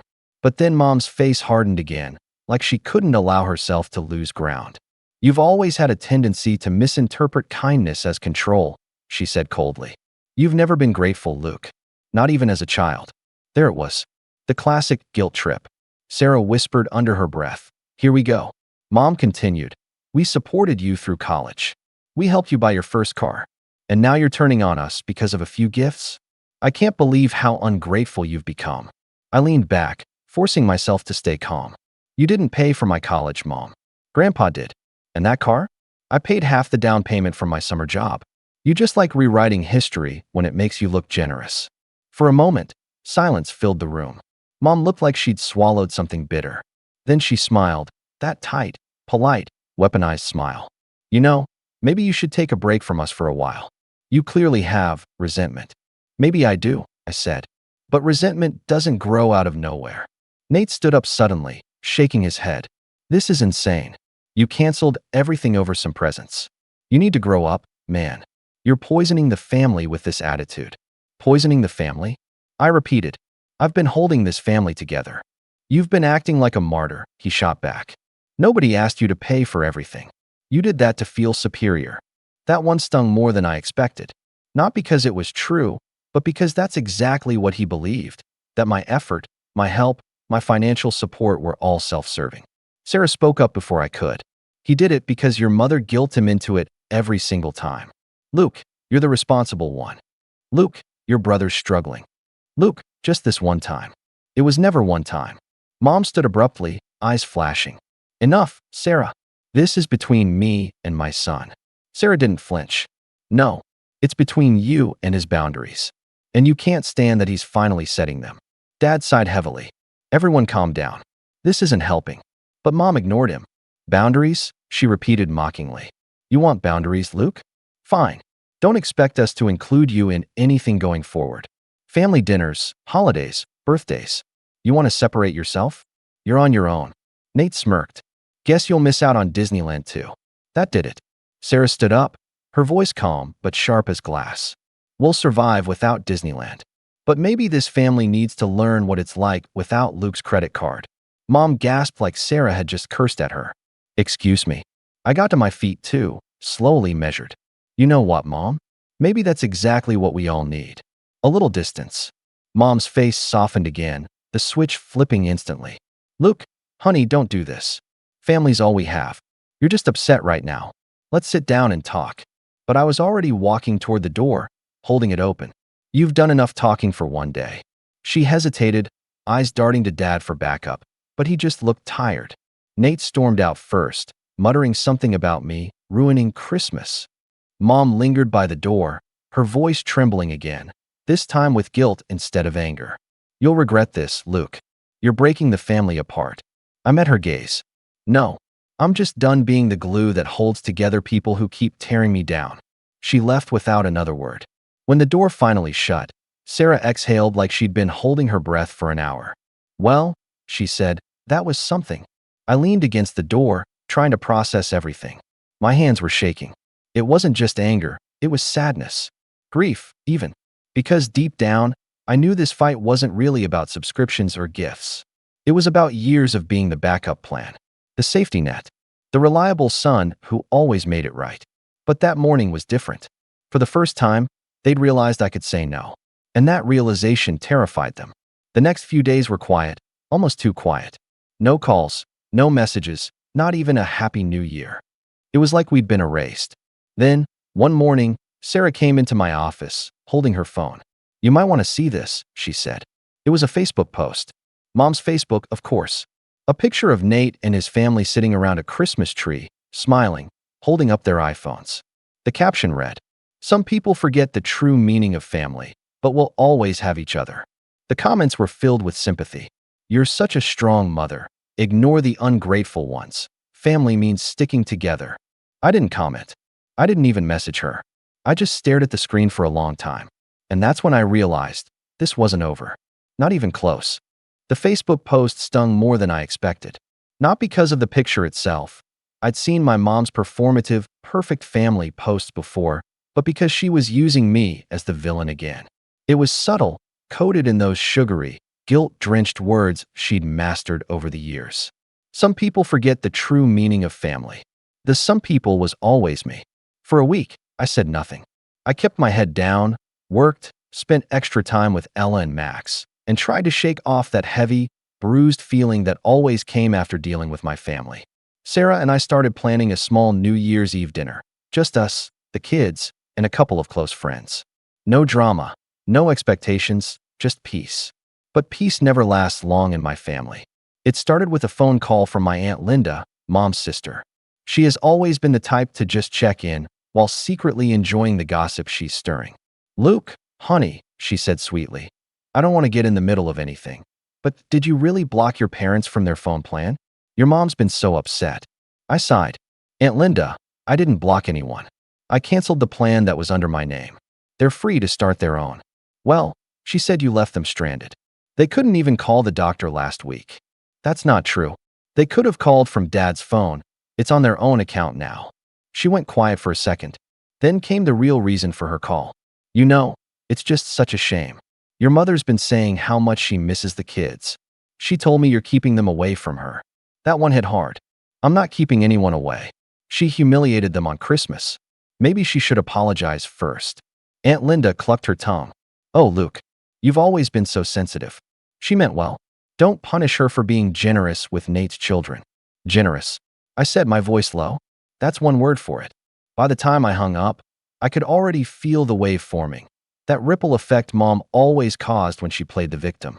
Within hours, Messages trickled in from cousins I hadn't spoken to in years. Hey man, heard about the family thing. Hope you make up soon. Your mom loves you. Bro, don't be stubborn. And then, the one that made my stomach twist, a message from my boss. Hey Luke, just checking in. Everything all right? Someone sent an email to HR about your family conflict. Said you've been struggling mentally and taking it out on relatives. Sounded serious. HR forwarded it to me. I stared at the screen, rereading it 3 times. My hands went cold. No one else in the world would have done something like that except my mother. When Sarah came home, I showed her the message. She read it slowly, her face hardening by the second. She's trying to ruin your reputation now, she said quietly. She knows your work means everything to you. I could barely speak. Why would she do this? What's her endgame? Sarah set down her purse. Control. Same reason she always does everything. That night, I called my dad. It went to voicemail. Then I texted him. Dad, I need to talk to you about something serious. Please call me. He didn't reply. A few days later, I drove by their house after work. Their lights were on, and Nate's car was in the driveway. I almost turned around, but something told me to go through with it. I parked, walked up the icy steps, and knocked. Mom opened the door, all smiles like nothing had happened. Oh, look who it is. My favorite son finally decided to visit. I ignored the sarcasm. Can we talk? She stepped aside, and I saw Nate sitting on the couch, laughing at something on his phone. Dad was in his recliner, pretending to read a newspaper, but not actually turning any pages. I got a message at work. I began. About an email sent to HR. Someone wrote that I've been unstable and harassing my family. Sound familiar? Mom's face went blank for a second, that tiny flicker of guilt she couldn't hide, before she recovered. Luke, I don't know what you're talking about. Really? I pulled up the printout I'd made and set it on the table. The email mentioned things only you'd know. Like me paying for your phone plan. Like Christmas. Nate leaned forward, pretending to be concerned. Wow. Sounds like someone's really out to get you, man. Cut the act, I said. It's you or her. Mom gasped like I'd slapped her. How dare you accuse your family? We would never do something so cruel. I stared at her. Mom, you've lied to me before. You told people I was keeping my kids from you. You've twisted things for years. This is different, though. This could have cost me my job. Dad finally lowered his newspaper. Enough, he said, voice tired. Your mother's not perfect, but she'd never do that. Then who did? I demanded. Mom put a hand over her heart, her voice trembling. Luke, sweetie, maybe you should see someone. You've been so tense lately. Maybe it's stress. That word, stress, was her favorite way to dismiss me. I turned to leave, but she followed me out onto the porch. Don't walk away like this, Luke. You're scaring me. You've always been so intense when you feel cornered. I laughed bitterly. You mean when you can't manipulate me anymore? Her eyes narrowed. You're making a huge mistake. You think cutting us off will make you happy, but one day you'll come crawling back. You always do. That line stayed in my head for days. You'll come crawling back. But the real betrayal hadn't even happened yet. That was still coming. It happened 2 weeks later. I was at work when Sarah called, her voice tight. Luke, have you checked your account today? No, why? Because there's a $5,000 withdrawal from our joint account. What? My stomach dropped. I didn't make that. It says transfer to your parents' name. Did you give them access again? I froze. No. I changed everything after Christmas. I pulled up my banking app and stared at the transaction. Sure enough, $5,000, sent from my account to Margaret Hill. My mother. I called her immediately. She answered like nothing was wrong. Hi, sweetheart. Did you take money from my account? A pause. Then, calmly. Technically, I didn't take it. You had me as a secondary on that account from when we helped you buy your house. I just used it for an emergency. What emergency costs $5,000? I snapped. Your brother's car broke down, she said matter-of-factly. He needs it for work. I'll pay you back when we can. I was shaking. You stole from me, Mom. Her tone shifted instantly, the guilt trip mode activated. Luke, how can you say that? We're family. Families help each other. You've always said you want Nate to get back on his feet. Why are you making such a big deal out of this? Because you went into my account without asking. She sighed dramatically. You're overreacting again. If your father or I really needed it, wouldn't you help us? That's not the point. The point, she cut in, her voice icy now, is that money clearly means more to you than family does. I couldn't even speak. I just hung up. Sarah was waiting for me when I got home, pacing the living room. You have to file something, Luke. That's theft. I nodded slowly, but my head was spinning. Calling the bank felt like crossing a line I wasn't sure I could handle. Reporting my own mother? It felt wrong, but so did letting her get away with it. That night, I found an email in my spam folder from the bank. Your cosigner has requested a new debit card linked to your account. If you did not authorize this, please contact us immediately. My mother had tried to get a new card in my name. I sat there staring at the screen, feeling something inside me harden. The realization that she wasn't just manipulative, she was dangerous. She didn't see boundaries, didn't see limits. To her, everything I owned was still the family's. Sarah sat down beside me quietly. You see it now, don't you? She said softly. I nodded. Yeah, this isn't just emotional anymore. It's theft. It's betrayal. Then it's time to stop playing nice. I looked at her, and for the first time in years, I didn't feel powerless. I felt clear. The next morning, I called the bank, froze the account, and requested a new one with no secondary users. Then, I made an appointment with an attorney, not because I wanted to sue anyone, but because I needed to protect my family. But word travels fast in families like mine. Before I even reached the lawyer's office, Mom called again, voice trembling, desperate. Luke, please don't do this, she begged. If you tell the bank I took the money, they'll close my account. We could lose everything. You should have thought of that before taking what wasn't yours. I was trying to help your brother, and you hurt me instead. There was silence on the line. Then, coldly, if you go through with this, don't expect to ever see us again. You'll be dead to this family. I didn't say anything. I just hung up. I sat in my car outside the law office, staring at my reflection in the rearview mirror. I didn't recognize the man looking back. Tired eyes, clenched jaw, a hollow sort of calm. That was the day I realized my family wasn't just toxic. They were capable of betraying me in ways I hadn't even imagined. And as much as it broke me to admit it, I knew this wasn't the end of their games. It was just the beginning. I didn't sleep much that night. Even after filing the fraud report and freezing the accounts, I just lay there staring at the ceiling, listening to the faint hum of the heater and the soft breathing of my kids down the hall.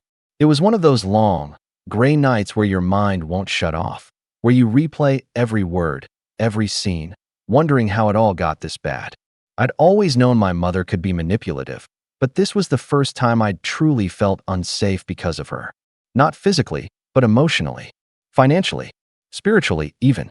She'd crossed from guilt-tripping and emotional control into full-on betrayal. And the worst part? She didn't even see it as wrong.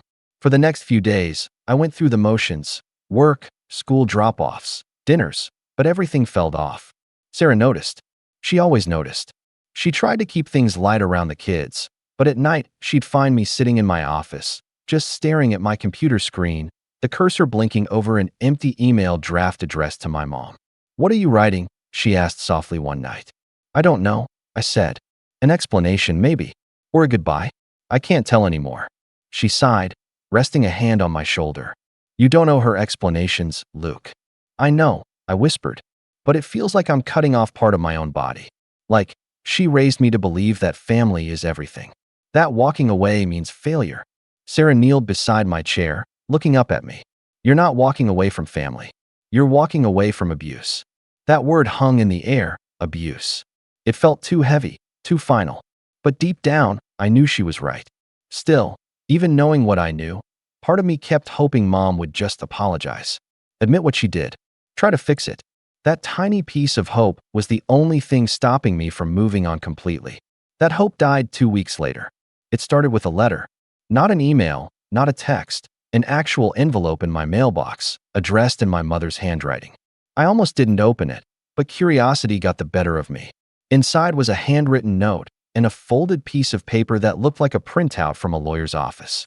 The note read, Luke, we've been patient and understanding, but your actions have caused us a lot of stress. We've decided it's best to formalize things so there are no more misunderstandings. You owe us repayment for the family loans we gave you years ago, see attached. Once this is settled, we can move forward. We love you and hope you'll make the right decision. Mom. I stared at it for a full minute before unfolding the second sheet. It was a document listing supposed family loans, a total of $42,800. The list included things like support for Luke's first car, $6,000. Assistance during college years, $15,000. Help with wedding costs, $8,000. Family support over the years, $13,800. There was even a line at the bottom. Failure to repay within 90 days may result in legal action. I felt my stomach twist. She was charging me for things she used to brag about doing out of love. I called her immediately. No answer. I tried again. Straight to voicemail. When she finally called back that night, her tone was perfectly calm, almost businesslike. "I assume you got our letter," she said. "Our letter?" "Yes, your father and I both agreed. It's only fair. You've benefited from our help over the years, and now that you've turned your back on the family, we need to protect ourselves." "Protect yourselves from what?" I demanded. "From me not paying for your subscriptions anymore." "Luke," she said in that slow, condescending tone that always made me feel like a child, "this isn't personal. It's just a matter of fairness. You stole from me, Mom." She ignored that. "You've always been the successful one. You'll make this right." "I know you will." I hung up on her before she could say another word. My hands were shaking so badly I had to set my phone down. Sarah found me sitting at the kitchen table, the letter spread out in front of me. She read it once, then twice, her face hardening. "She's trying to bankrupt you," she said quietly, "or scare you into submission." "I think she just wants control," I muttered. That night, I finally broke. Not in an explosive way. There were no shouting matches, no broken plates, no slammed doors. Just quiet, suffocating despair. I went out to the porch, sat on the cold steps, and cried for the first time in years. Not angry tears, just exhaustion. I cried for my kids, who'd seen their grandmother's mask slip. For Sarah, who'd had to watch me unravel. For myself, for still wanting my mother's love even after everything. And maybe a little for the boy I used to be, the one who still believed his family would always protect him. In the following weeks, my parents' campaign against me went into full swing. It wasn't enough to threaten me privately. Mom had to make sure everyone knew her version of the story. I started hearing from mutual friends, old neighbors, even distant cousins. "Hey, Luke, your mom mentioned something about you owing her money. Is everything okay?" One of my coworkers, who happened to live near my parents, told me she'd run into my mom at the grocery store. "She said you've been under a lot of stress and that you're not thinking clearly," my coworker said gently. "She's worried about you." That's how she did it. Always playing the concerned mother while quietly poisoning the well. Even Dad joined in, though in his typical passive way. He called one night, his voice low and heavy. "Son, maybe just pay her something. To make this go away. You think I owe her?" He hesitated. "You know how your mother gets. She won't let this drop. It might be easier for everyone if you just gave her something." "I'm done paying for her peace," I said flatly. He didn't respond. After that, he stopped calling too. The silence that followed was worse than any argument. My parents' house, once where my kids used to run around and laugh, became off limits. Family gatherings stopped including us. Birthdays passed without so much as a text. Then, in early February, Ella came home from school with tears in her eyes. "Grandma came to school," she said, voice trembling. I froze. "What do you mean?" "She was waiting outside after class. She said she wanted to give me something. I told her I wasn't supposed to talk to her without you, and she got mad. She said you were trying to turn us against her." Sarah nearly dropped the dish she was holding. "She what?" I called the school immediately and spoke to the principal, who confirmed it. "Yes, Mr. Hill, she was here today. She didn't come inside, but a teacher saw her by the gate. Said she was asking which classroom Ella was in." That night, something inside me snapped. All the sadness, all the guilt, it turned into something colder, sharper. I realized that as long as I kept hoping she'd change, she'd keep finding new ways to hurt us. So I started making quiet plans.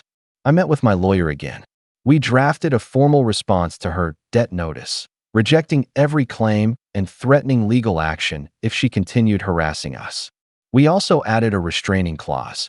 If she attempted contact with my children without consent, we'd pursue it further. When I told Sarah, she hugged me so tightly I could feel her heartbeat. "This is how you protect them," she whispered. "This is how you protect yourself." But despite doing everything right, I still felt hollow.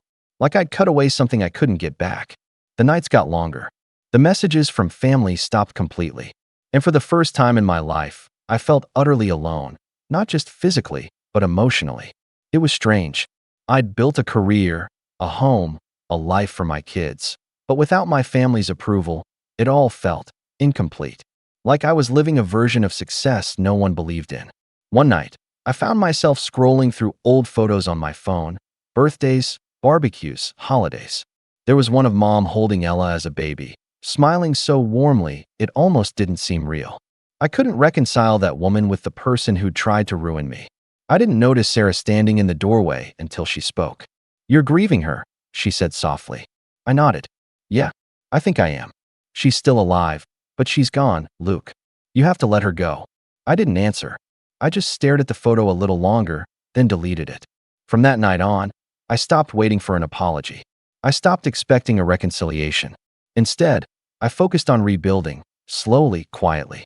I opened new accounts, transferred bills, and filed paperwork to separate every last tie that linked us financially.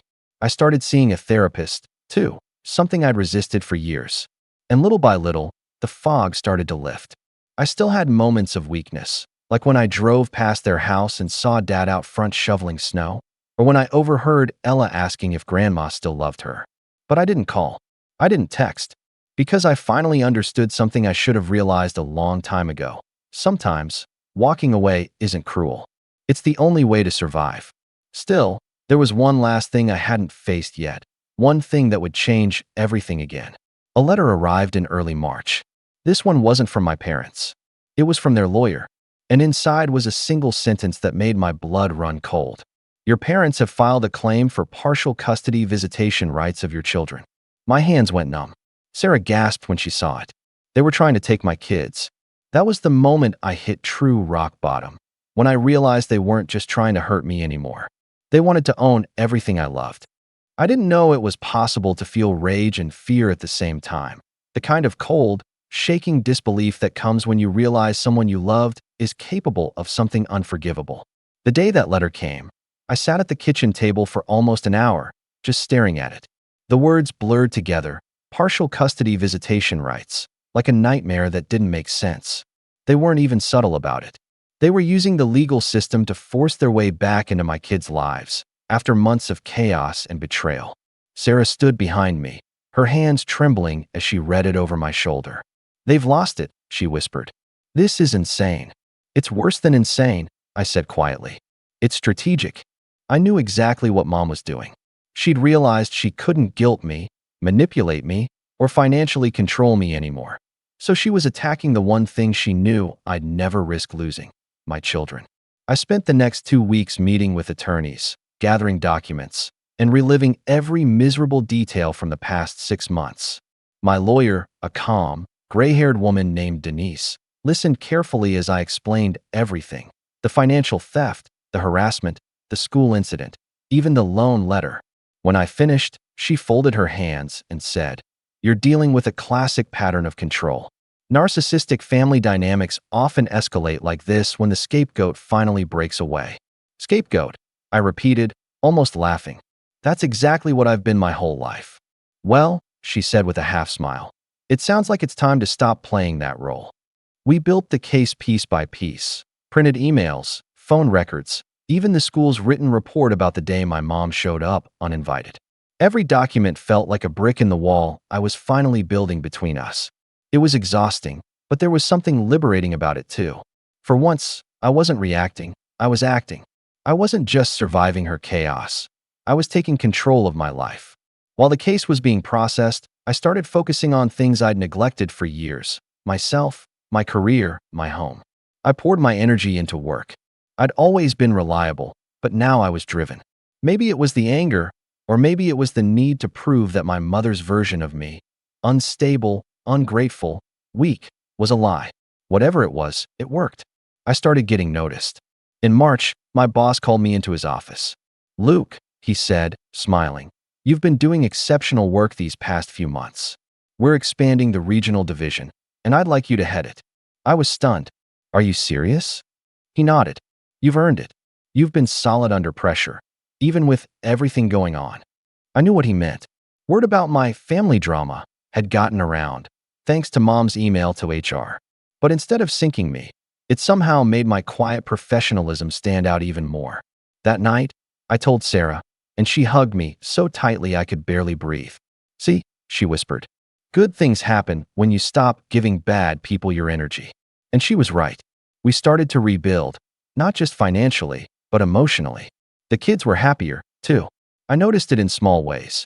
Ella laughing more, Max asking to help me with weekend projects. For the first time, our house felt like a real home. Calm, safe, peaceful. Then something unexpected happened. One of my coworkers, a friend named Greg, invited me to speak at a local business seminar about managing stress and leadership. I hesitated at first.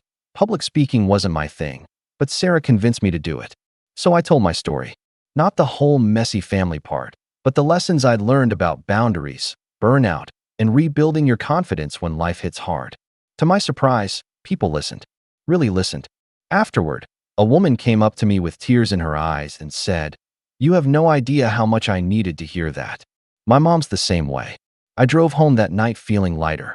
Like maybe my pain could actually mean something. The momentum didn't stop there. Within months, I was invited to do another talk, then a podcast, then a short online interview that went viral locally.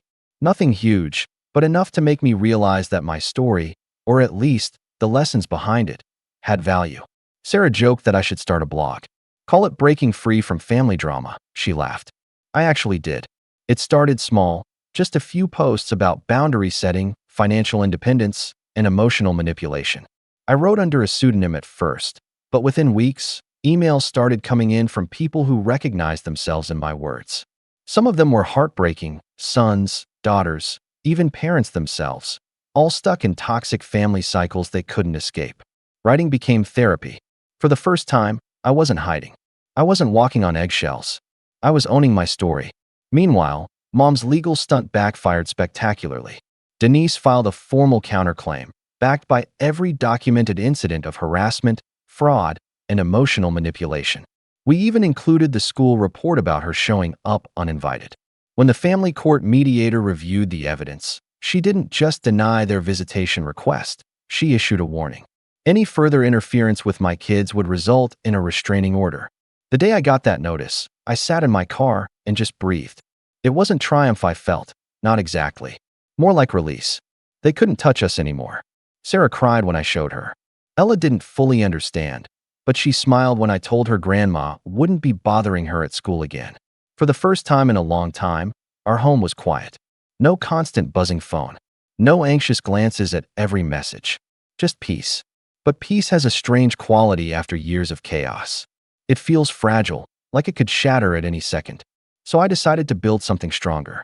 I used part of my promotion bonus to take the family on a real vacation, not the kind of obligatory family trip we used to have with my parents, where every moment was staged for photos and approval. This time, it was just us. The beach, the kids laughing, Sarah smiling under the sun. On the last night, we sat by a small bonfire as the sky turned orange and pink. Ella roasted marshmallows while Max drew shapes in the sand with a stick. Sarah leaned against me and said, "You realize you've changed, right?" I smiled faintly. "For better or worse?" "For better," she said. "You used to live your life waiting for permission, for approval. Now you just live." Her words stayed with me. When we got back home, I doubled down on the blog. I changed the pseudonym to my real name. I started writing weekly posts about family estrangement, financial independence, and emotional resilience. It wasn't about revenge anymore. It was about reclaiming the narrative. Within months, the blog grew faster than I expected. People shared my articles on social media, and soon I started getting interview requests, one from a national parenting podcast, then a mental health magazine. The irony wasn't lost on me. The same story my mother tried to use to destroy my reputation was now helping me build something real, something good. One afternoon, I came home from work to find Sarah in the living room with her laptop. "You need to see this," she said. She turned the screen toward me. A popular online magazine had just published an article titled, "When Cutting Off Family is the Healthiest Choice, One Father's Story of Freedom and Growth." It was about me. They'd interviewed me weeks before, but I hadn't expected them to run it so prominently. The comments section was full of messages from people saying things like, "This story gave me the courage to walk away, and I thought I was alone." For the first time in years, I didn't feel like a victim. I felt like someone who'd finally taken back control of his life. Still, Part of me knew it wasn't over. My mother had gone quiet, but she never stayed quiet for long. Silence, in her world, was just another weapon, the calm before another storm. One evening, after putting the kids to bed, I got a call from an unknown number. I almost ignored it, but something in me said to pick up. Hello. There was a pause, then a familiar voice. Luke. It was my father. He sounded older, tired, like the weight of Mom's schemes had finally caught up to him. Can we talk? He said quietly. Just you and me. It's important. I hesitated, torn between anger and curiosity. Because even though my life was finally moving forward, part of me still wanted to know what he had to say. And something in his voice told me that whatever it was, it would change everything again. When I heard my father's voice on the phone, my first instinct was to hang up. Every previous conversation with him had ended in some quiet betrayal. Him defending Mom, him minimizing what she'd done, him asking me to be the bigger person. But something about the way he spoke this time stopped me. It wasn't commanding or defensive. It was weary. Luke, he said again, almost whispering, please. I need to see you. Alone. Just one conversation. I didn't answer right away. My pulse thudded in my ears. Why? I finally asked. Because there are things you don't know, he said. And if I don't tell you now, you'll never hear them. It was quiet for a few seconds. Then he added, I'm not calling because of your mother. I'm calling because of you. That line hit me differently. My father had never said anything for me before. Everything he did was to keep the peace, to protect Mom from any kind of confrontation. I agreed to meet him. We chose a small cafe halfway between our homes, neutral territory. I arrived early, sitting in the corner booth where I could see the door. My stomach felt like it was filled with lead. I didn't know if he was coming to apologize, manipulate, or ambush me. When he walked in, I barely recognized him. His hair had gone almost completely gray, and he looked smaller somehow, like the last few months had drained the air out of him. He gave a hesitant smile before sitting down across from me. Thanks for coming, he said softly. I nodded but said nothing. He ordered black coffee. I just sat there, arms crossed, waiting. After a moment, he sighed. I'll get straight to it. You were right. I blinked. About what? He looked down at his hands, his wedding ring glinting faintly in the light. About your mother. About how she treats you. About how she's treated all of us. I didn't know what to say. He'd never admitted anything like that before. He continued, voice low. I've spent my whole marriage trying to keep things calm. I thought if I didn't push back, she'd soften. But she never does. She just finds new ways to control people. He paused, taking a shaky breath. I've watched her manipulate you your whole life. The guilt trips, the silent treatment, the fake generosity. I should have stopped it. There was something raw in his tone, shame, maybe.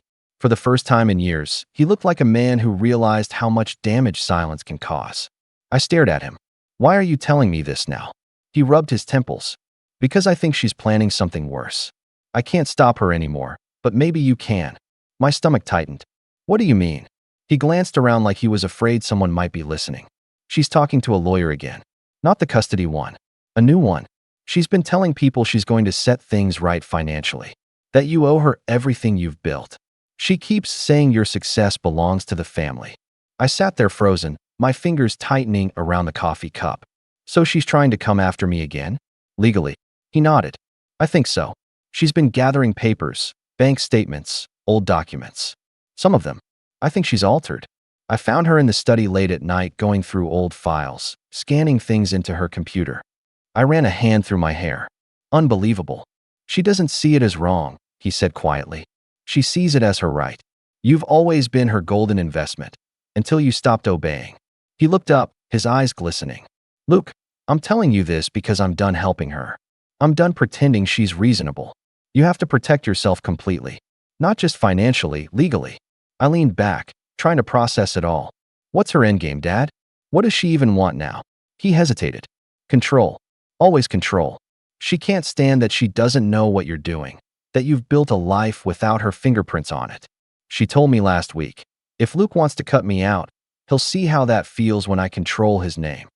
That made me go still. Control my name? He nodded slowly. I think she's trying to file something under the family trust. Your grandfather's trust. That caught my attention instantly. My grandfather, her father, had set up a small trust decades ago. It wasn't a fortune, but it included old property deeds and a few assets that had appreciated over time. I hadn't thought about it in years. It was supposed to be divided equally between Mom, Nate, and me. She can't touch that, I said firmly. Grandpa's will was clear. Dad gave me a sad smile. You're assuming she'll play fair. I felt something click inside my head. That subtle, cold clarity that comes right before you stop reacting and start planning. I asked him to send me whatever he could find. Documents, letters, copies, anything. He nodded. I'll try, he said. But if she finds out, I'll protect you, I said automatically. It was strange, saying that to the man who'd never protected me. When we parted, he looked at me for a long moment before saying, Luke, you're not crazy. Don't ever let her convince you that you are. That night, when I got home, I sat in the dark of my office going through my old files. Grandpa's will, copies of property records, some old correspondence.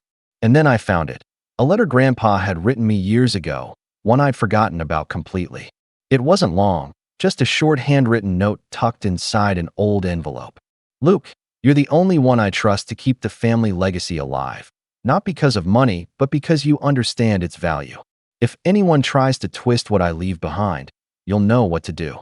I must have read that line 20 times. You'll know what to do. I didn't at the time. But now I finally did. Over the next few weeks, my father quietly sent me what he could, scanned documents, photos of papers he found in the study, even a USB drive full of old digital records. And buried inside one of those folders was something unbelievable, a series of emails between Mom and a local attorney. In them, she was asking about transferring ownership of assets tied to the Hill family trust, and whether a non-consenting heir could be deemed inactive if contact was lost. In other words, she was trying to declare me absent. That was the moment the last piece fell into place. She wasn't just angry or controlling anymore. She was trying to erase me from the family on paper. But what she didn't know was that, over the last year, my position had quietly changed. Thanks to my promotion, I now oversaw regional financial partnerships for my company, which meant I had strong connections with legal firms, banks, and private trustees. I also had access to compliance experts who could easily verify the authenticity of any legal filings. So, I called in a few favors. Discreet ones. I met with an estate attorney, explained the situation, and showed him the emails. He whistled softly and said, If what you're saying is true, she's committing fraud. You can stop this before it even reaches a judge. We started drafting a counteraction, a legal freeze on the trust to prevent any unauthorized movement. In the meantime, I quietly moved my own assets into a new holding account, one Mom didn't even know existed. I also began documenting everything. Every call, every message, every letter. I kept it all meticulously organized, not out of paranoia, but preparation. Because deep down, I knew my mother. She'd never stop until she thought she'd won. And the only way to end it was to let her think she had. The setup came together over months. I played my role perfectly, polite, silent, detached. I stopped responding to her entirely, giving her the illusion that I was backing down. I even removed my name from public-facing parts of my blog and business listings. I wanted her to believe I'd disappeared from the legal picture, that her plan was working. Meanwhile, behind the scenes, I fortified everything. The trust, my accounts, my business, my reputation, all protected by a wall of airtight documentation and verified filings. Sarah was the only one who knew the full extent of what I was planning. You're setting a trap, she said one night as we reviewed the papers together. Not a trap, I said quietly. Just a mirror. She's going to show the world exactly who she really is. Sarah smiled faintly. And you'll be ready when she does. I nodded. This time, I won't just defend myself. I'll make sure she can never hurt us again. And for the first time since this all began, I didn't feel afraid of my mother. I felt ready. A month later, the first sign came that she was taking the bait. A court notice arrived, a request to transfer trust assets under new managing authority. Her name was listed as the sole acting administrator. She thought she'd finally won. But what she didn't realize was that I'd already filed the counterpetition the day before hers hit the clerk's desk. And when the time came to face her in court, I wouldn't be walking in as the son she thought she could control. I'd be walking in as the man she created, the one who finally learned how to play her game better than she ever could. It didn't feel like revenge at first. It felt like math, Careful, methodical, the slow stacking of facts until the picture they painted could no longer be ignored. The rage that had driven me at the beginning had smoothed into something colder and steadier: strategy. I'd spent months making sure that when the moment came, I would be calm, indisputable, and implacable. Denise and the estate attorney were my generals. Sarah was my quiet lieutenant, the one who kept our home steady while everything else spun. Dad gave me what he could without Mom knowing. He handed over old ledgers and receipts he'd found, things that undercut the neat narrative she'd built for neighbors and friends. My father's hands shook the day he slid a manila envelope across a small cafe table, but there was relief in his eyes, like a long-held secret finally being lifted. We didn't go for theatrical exposure. There were no dramatic confrontations, no public shaming posts. Instead, we built a case that left no room for doubt. Every forged line on her bill of grievances had a counter. Emails where she'd asked attorneys about declaring heirs inactive were time-stamped and shown next to bank requests she'd attempted to submit. The $5,000 withdrawal didn't exist in isolation. It was bracketed by patterns of attempted access, by the request new card that landed in my spam folder, by the way she'd shown up at my daughter's school gate uninvited. Each small lie had been a thread. We pulled them until the whole tapestry unraveled. There was an ethical satisfaction in it. For years, my mother had weaponized shame and memory, retelling things with herself as martyr and me as the ungrateful child. Now the truth was a damp, cool thing. Documents, signatures, recorded phone messages. Facts don't care about your tone. That fact saved me. The day we filed the counter petition to freeze the trust, I felt the familiar double thud of fear and possibility. Filing that paperwork was the legal equivalent of slamming a door. It prevented transfers, it forced full disclosure, and most importantly, it sent a message: you will not rewrite history with your pen. Her lawyer responded with the bluster I expected: threats of defamation, the usual insinuations that I was trying to erase the family. Their filings were dramatic and broad, full of the kind of language people use when they want to scare courts into action rather than persuade them with evidence. We answered each claim with patience. Denise would hand me a folder at night and say, "This is your truth. Read it. Sleep on it." I read it until the edges blurred and felt something I hadn't felt in a long time: confidence. My story didn't rely on emotion, it relied on proof. I'd been presented as unstable. Here were the logs and bank statements that said otherwise. I'd been accused of cutting people off. Here were the messages showing threats and attempted financial access. I'd once been the family scapegoat. Now I was the plaintiff with receipts. Part of the plan was psychological. We let Mom think she had momentum. I stopped posting about the blog. I pulled away from friends who liked to gossip, and I adopted an almost eccentric quiet. It did what I hoped. She grew bolder. She filed motions, published a sympathetic op-ed-styled letter to the local community through a friend who ran a small neighborhood newsletter, and began trying to rally relatives. She believed she could drown truth in noise. She didn't realize that noise became evidence when it contradicted her own documents. The hearing date came on a raw, windy morning. I remember the sky like a giant sheet of gray paper. The courthouse smelled like stale coffee and new printer ink. Sarah held my hand in the hallway until it felt like it might be bruised, and Ella and Max sat in the front row behind us, doing their best to sit still while their legs jiggled like little engines. Seeing them there, trusting me to keep the world safe, focused something in my chest that had been drifting since December. Courtrooms are theater with rules. People perform their grief and their righteousness under oath, and the judge listens like a slow-turning machine, making records and later decisions. Mom arrived surrounded by a small knot of family allies. Nate with a look of righteous outrage, Danielle with a practiced concern, Aunt Linda with sympathetic eyes. She wore a coat that screamed, "I deserve sympathy," the soft cashmere that has always been part of her costume. She smiled at the gallery like someone who knows the camera will be kind. She didn't expect quiet. She didn't expect the stack of notebooks Denise had prepared, bank logs annotated, email threads printed in chronological order, the school's written report, photographic evidence of her at our house taking pictures of documents, Dad's handwritten notes, and the letter Grandpa had tucked away, the one that named me the steward of the family's legacy. We presented it all with a calmness that made the whole room listen.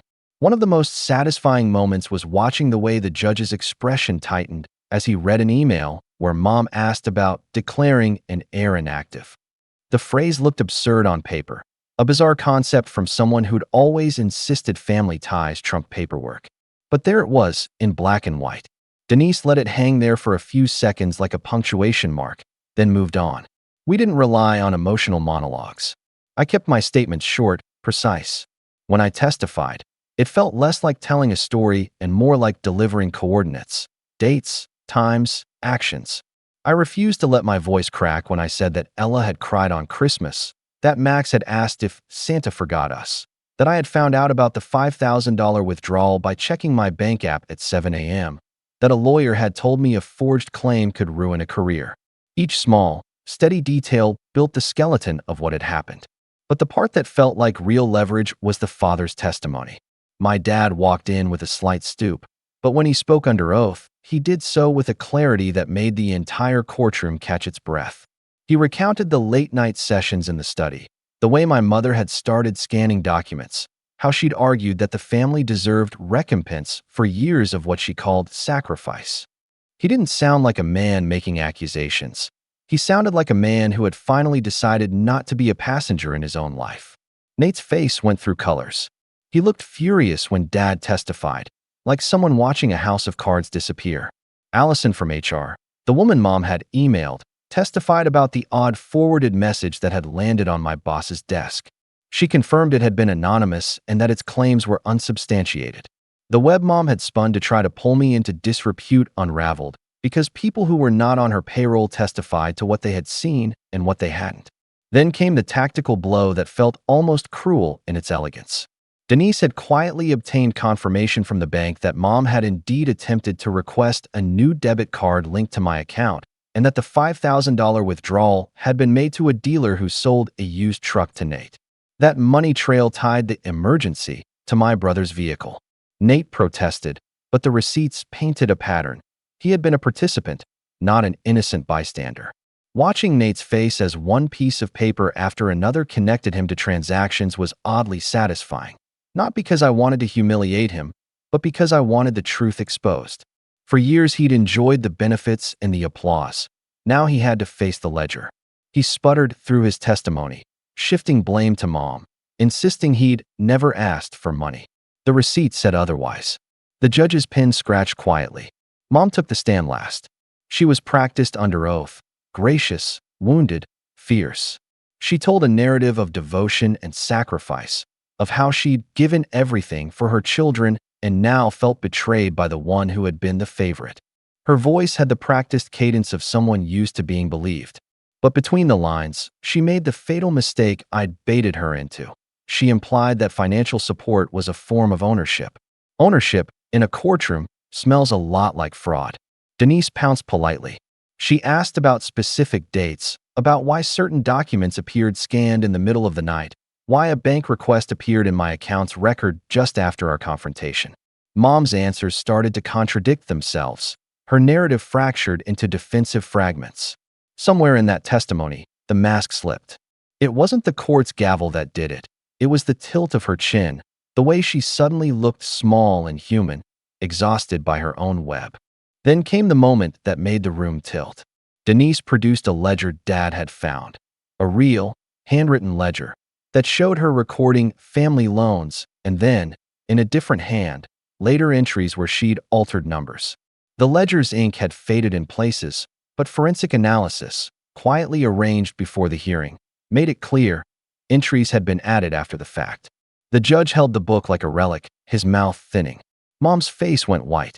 For the first time I saw panic flicker through that well-rehearsed composure. She tried to recover with a well-placed anecdote about sacrifice, but even her allies shifted in their seats uncomfortably. The courtroom has little mercy for those who manufacture grief for gain. It's an old rule. People expect parents to be messy, but they do not expect parents to falsify ledgers. When Denise rested, the air felt different. It wasn't victory yet. Courts are slow and cautious, but the momentum had swung. My father's testimony, the email timestamps, the bank confirmations, the ledger with its altered entries, it all pointed in the same direction. We had taken a lifetime of manipulative behavior and translated it into a legal narrative that couldn't be waved away. Outside the courthouse, reporters waited with their polite questions and cheap coffee. Our small local piece the week prior had triggered some interest.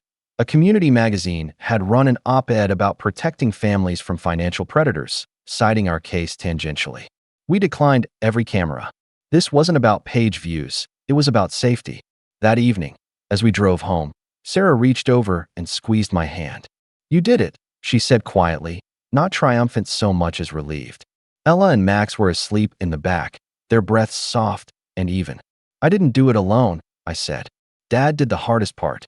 I thought about him sitting in that courtroom, his hands steady for the first time since I was a child.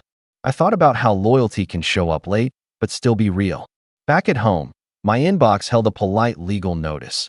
The judge had issued a temporary injunction preventing any transfer of trust assets and had ordered a forensic audit of the family accounts. It was the legal equivalent of a hand closing around a throat. For now, initiative had been taken away. For now, Mom could not move the pieces. I slept with a light on that night, not from fear, but from a wariness that comes after battle. The next morning, as I made coffee, the silence in the house felt thicker but cleaner, like glass that had been wiped after being cracked. And yet, I knew the story wasn't over. My mother is not the type to fold gracefully. In her world, being trapped is just another uncomfortable stage that precedes the comeback. She had allies I hadn't accounted for, neighbors who adored her, a cousin who still believed her stories, a small circle who would stand with her publicly no matter what the papers said. The day the audit report arrived, Denise called and told me to come into her office. I felt a rush of something like fear. The audit could either be the final nail or the opening for another campaign. We sat across from her, and she opened the file. "There's a round of transactions here," she said. "Not all of them are directly to your mother, but there are patterns, gifts, reimbursements, and one thing that stands out." She flipped a page, and a line underlined itself in my head. "There's evidence that suggests attempted interference with the trustee's communications. Phone records showing calls at odd hours from a number registered to your mother." She looked up at me. "Someone tried to intercept trustee correspondence." My throat tightened. Intercept correspondence meant tampering with the legal process.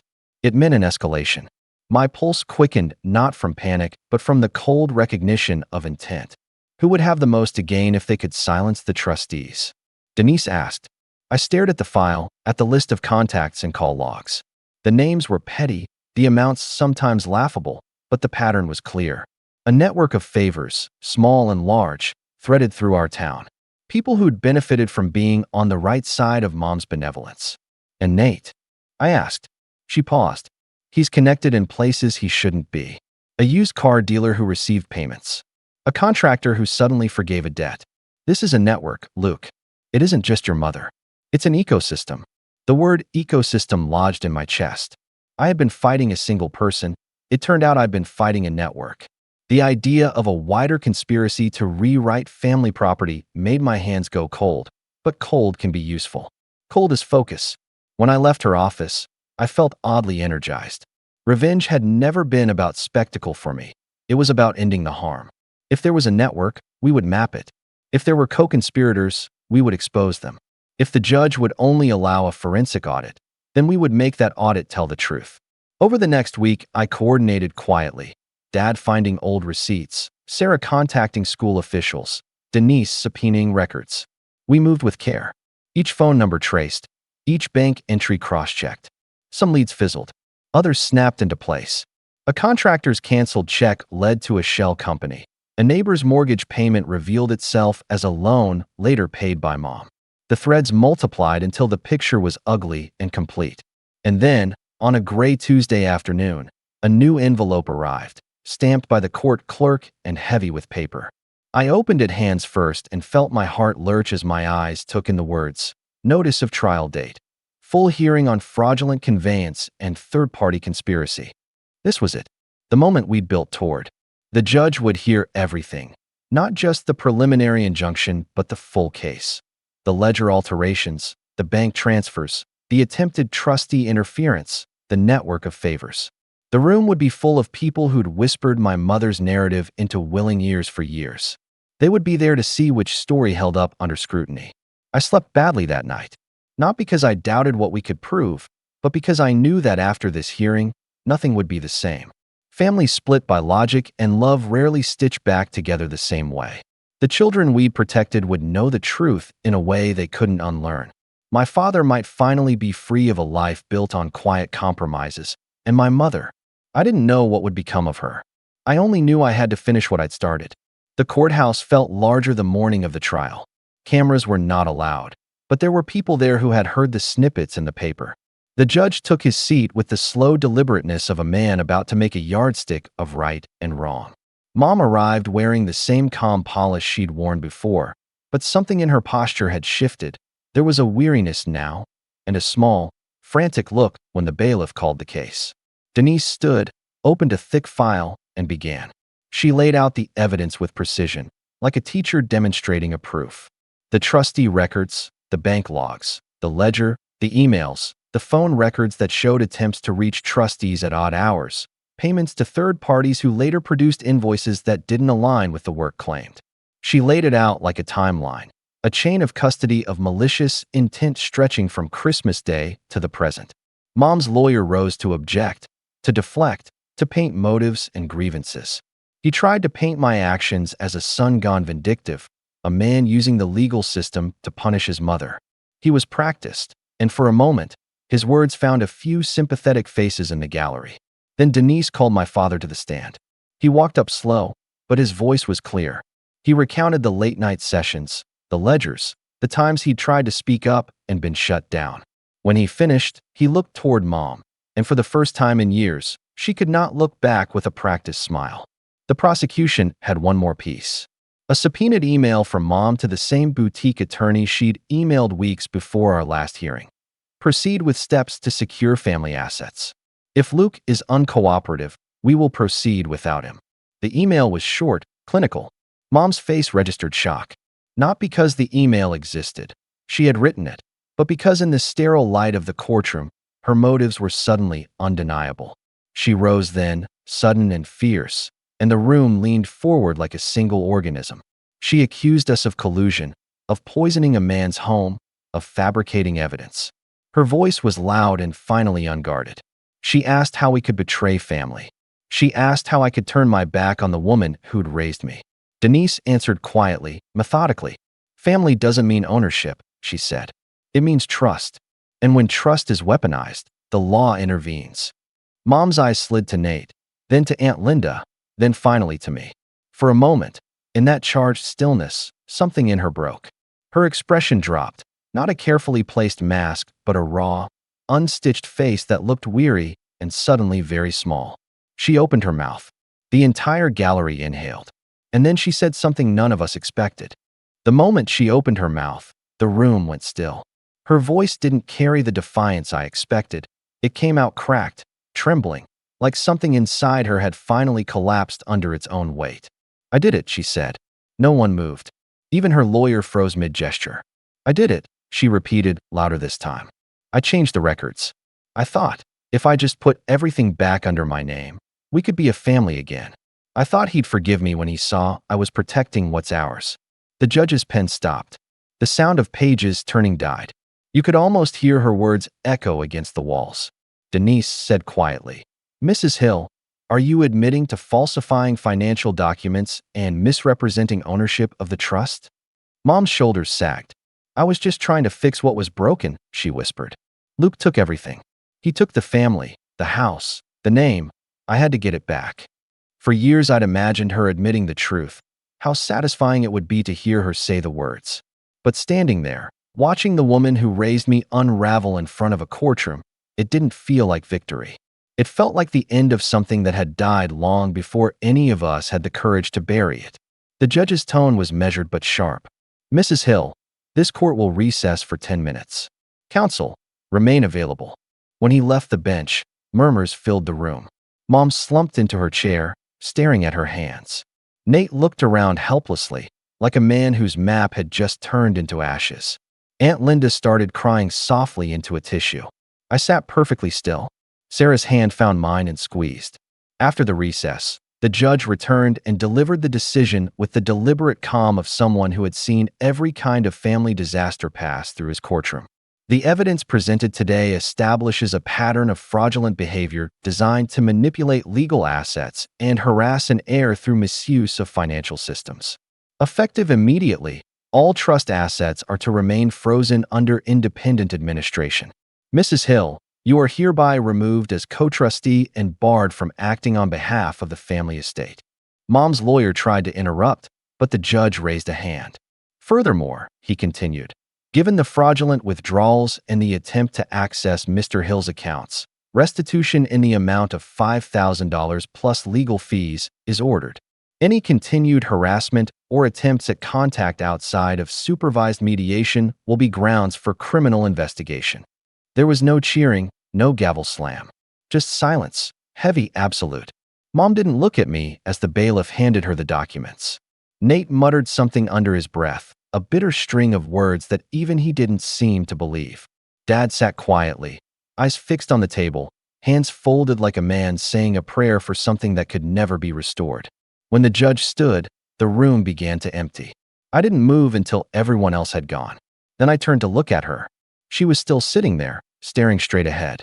For a moment, I saw the woman from my childhood, the one who made birthday cakes from scratch, who used to hum while folding laundry, who once told me I could be anything I wanted. But the hum was gone, the light was gone, and in its place sat someone hollowed out by control and pride. Mom, I said quietly. Her eyes flicked toward me, dull and wet. You won, she whispered. Are you happy now? I shook my head. No, Mom. I'm free. There's a difference. She flinched, like the word free was an insult. I left the courtroom without looking back. The fallout spread like smoke. News of the case made its way through our small town faster than I expected. People whispered, of course, they always do, but most of them didn't know the details. All they knew was that something had gone terribly wrong in the Hill family. Nate and Danielle sold their house 2 months later. Rumor was they'd burned through their savings trying to pay their legal fees. He sent me one text before they moved. I hope you're proud. I didn't respond. Dad and I spoke a few times after the trial. He sounded lighter, almost peaceful. He told me he'd started volunteering at a local veterans center, something he'd always wanted to do but never had the time for. The last time we met for coffee, he said quietly, I'm sorry it took me this long to stand up. You did it when it mattered, I said. He smiled a little. Still, he added, I wish I'd been braver when you were a boy. A month later, he moved into a small apartment downtown. He never mentioned Mom again. As for her, she faded from the spotlight. She lost most of her friends after the audit findings became public record. The woman who used to command every room now avoided them. I heard she'd started attending church again, sitting in the back row where no one would notice her. I didn't hate her. That surprised me. I thought I would. That after everything, after the betrayal, I'd feel nothing but bitterness. But all I felt was a quiet sadness. Because even when the truth finally came out, she still couldn't see what she'd done. She'd rather lose everything than admit she couldn't control me anymore. Life after that felt clean. My blog took off faster than I could have imagined. A podcast invited me on to talk about financial abuse in families, and the episode went viral. People started writing to me from all over, sons, daughters, spouses, even parents who'd been cut off by manipulative children. They thanked me for giving words to something they couldn't name. It didn't make me rich, but it gave me purpose. And purpose, I'd learned, was more valuable than money. Sarah and I bought a small cabin by the lake that summer. The kids called it the Peace House. We'd go there on weekends, no Wi-Fi, no screens, just fishing poles and board games. Sometimes I'd sit on the deck after everyone went to bed, watching the moon ripple across the water and think about how far we'd come, how close I'd come to losing it all, and how grateful I was that I hadn't. One night, as we sat by the fire pit, Ella asked, Dad, are we ever going to see Grandma again? I looked at her for a long time, choosing my words carefully. Maybe one day, I said, when she learns how to love people without trying to own them. She nodded slowly, satisfied in that simple way kids are when they trust you to tell the truth. A few weeks later, I got a letter in the mail. No return address, but the handwriting was unmistakable, my mother's. It wasn't long. Luke, I don't expect forgiveness. I don't even know if I'd recognize it if you gave it. But I wanted you to know I'm sorry. Not for losing, for forgetting that you were never mine to control. Take care of the kids. Tell your father I'm fine. Mom. There was no address to reply to. No way to reach her even if I'd wanted to. I folded the letter and placed it in the same box as Grandpa's old note, the one that said I'd know what to do. I realized, as I closed the lid, that maybe this was what he meant. Not to win, but to end the cycle. To stop the inheritance of cruelty disguised as love.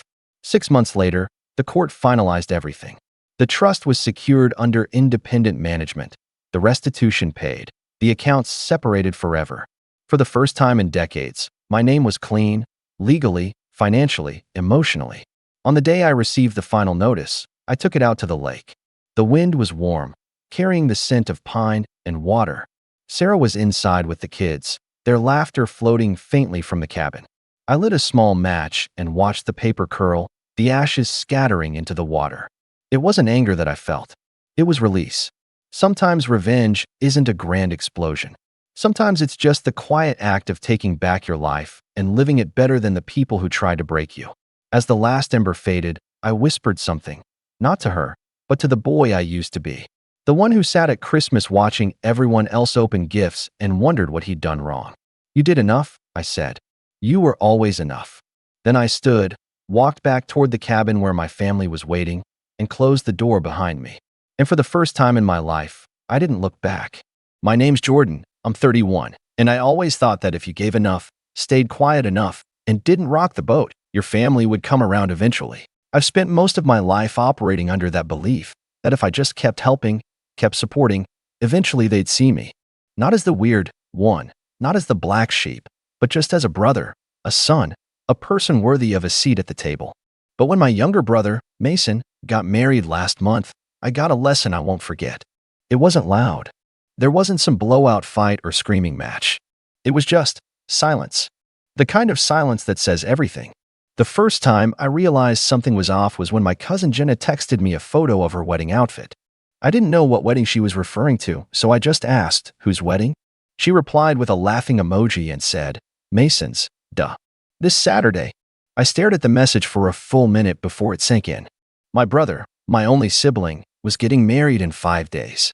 I hadn't received a text, a call, not even one of those generic EVs people send out to pad the guest list.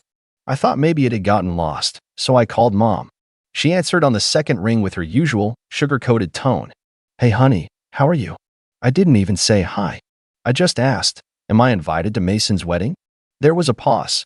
A long, loaded pause. Then she said, "We didn't think you'd want to come. You always seem uncomfortable at family things." I didn't say anything. I was trying to swallow this new reality like it wasn't a burning piece of coal. She went on, like she was doing me a favor. "Plus, Mason's new in-laws are very traditional. It's just, we thought it would be easier this way. No drama. No awkwardness." That was the moment. The moment I stopped hoping. Not even out of rage, just clarity. I hung up, didn't say a word, just tapped end call and sat back on my couch, staring at nothing for a good 10 minutes. And I thought about all the times I'd helped. The times I'd shown up. When Mason's startup failed, and he almost lost his house, guess who stepped in with a silent loan that was never paid back? I didn't make a fuss. I never do. $1,000 a month, every month for the past year. A temporary agreement. 12 grand annually quietly funneled into my parents' joint account so they could help Mason until he got back on his feet. I never asked for credit. I didn't even want it. But being completely erased? That's something else. The day of the wedding, I stayed home. I didn't stalk Instagram or scroll through Facebook to see pictures. I didn't need to. I imagined the smiles, the champagne, the speeches. I imagined the part where my name was never mentioned, where my chair was never empty because it was never even set. And then I opened my banking app. The monthly auto transfer was scheduled for the 5th. I stared at it, finger hovering. Then I canceled it. That was it. Not out of spite, not initially. I just realized I didn't owe them anymore. I wasn't family in their eyes. Just a sponsor. An invisible donor. 3 days passed. Nothing. Then this morning, my phone started buzzing nonstop. 8 missed calls from Mom. 9 from Mason. 2 from Dad, which, let me tell you, is a record. Then 1 voicemail from Mason. I haven't listened to it yet. I already know what it's about. I know the second the mortgage auto draft failed, Their bank started lighting up like a Christmas tree. I know Mason's probably fuming, confused, maybe even scared. But I haven't called back. I don't even feel guilty. And that's the strangest part. All my life, I was the one who made sure everyone else stayed afloat. I covered gaps, paid off surprise bills, even helped pay for Jenna's first semester of college when her FAFSA fell through, again, in silence. Never wanted to rub it in. But now I wonder maybe I should have. Maybe my silence was the reason they thought they could treat me like this. Like background noise. And part of me, the part that's still raw, still hurting, is starting to think this might be the beginning of something different. Something I should have done a long time ago. Because now Mason's calling again. And I still haven't picked up. The voicemail sat on my screen like a ticking bomb I had no desire to defuse. I didn't even press play. I just stared at the little red icon like it was taunting me. 10 seconds later, another call came in, this time from Mom. I muted it and flipped my phone over on the kitchen counter. The silence afterward wasn't peaceful. It was thick, charged. Like the moment before a thunderstorm finally breaks open. I poured myself a cup of coffee, trying to stay grounded.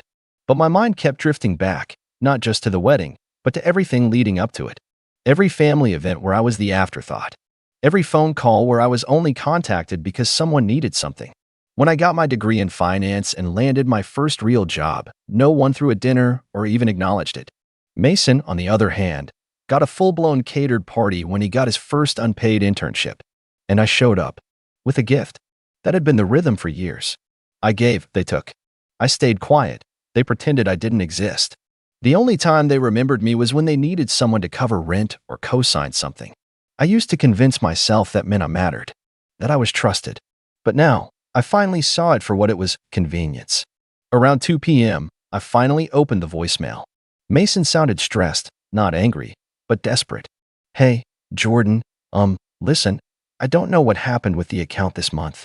The payment bounced, and the bank's been calling all morning. Can you call me back? Please? It's just bad timing with the wedding and everything. A pause. We really need you right now. We. That word clanged around in my head like a bell made of steel. We need you. There was no we when they left me off the guest list. No we when Mom said I wouldn't fit in with his new family. Suddenly now, there's a we. I sat with that for a while. Then the group chat bust. The family one, which I had long muted but never left. Mason had sent a message. Does anyone know what's going on with Jordan? Mom said he's not answering. Then Dad chimed in. Maybe if you hadn't made him feel like an outsider at your own wedding, he'd be answering. My eyes widened. That was new. Dad never took my side. Not once in 31 years. I scrolled up, making sure it was actually his number and not a weird typo from someone else. But it was him. My father. The man who once said, when I asked why Mason got all the attention, some people just shine brighter, Jordan. That's not a bad thing. And now he was calling them out? The group chat went dead for about 5 minutes. Then Mom responded with, that's not fair. We didn't want tension at the wedding. Jordan's always made things complicated. I laughed. Out loud. A dry, humorless sound that echoed around my apartment. I hadn't made things complicated. I just hadn't fit neatly into the little role they'd carved out for me. The quiet, helpful, socially awkward brother who didn't make waves. I was supposed to stay in my corner, hand over money when asked, and not expect a seat at the table. Literally. Then Mason messaged me directly. Not in the group chat. Just a single, private text. Jordan, please. Can we talk? I'm sorry. Sorry. That word hit different. I couldn't remember the last time Mason apologized to me. Not when he borrowed my car in college and returned it with a busted headlight. Not when he told a group of our relatives that I just wasn't the relationship type, which was his way of outing me as single at every holiday dinner, like I was defective. I stared at the message. And then I did something I hadn't done before. I replied, sure, but not until I know the truth. He answered almost immediately. What truth? So I told him.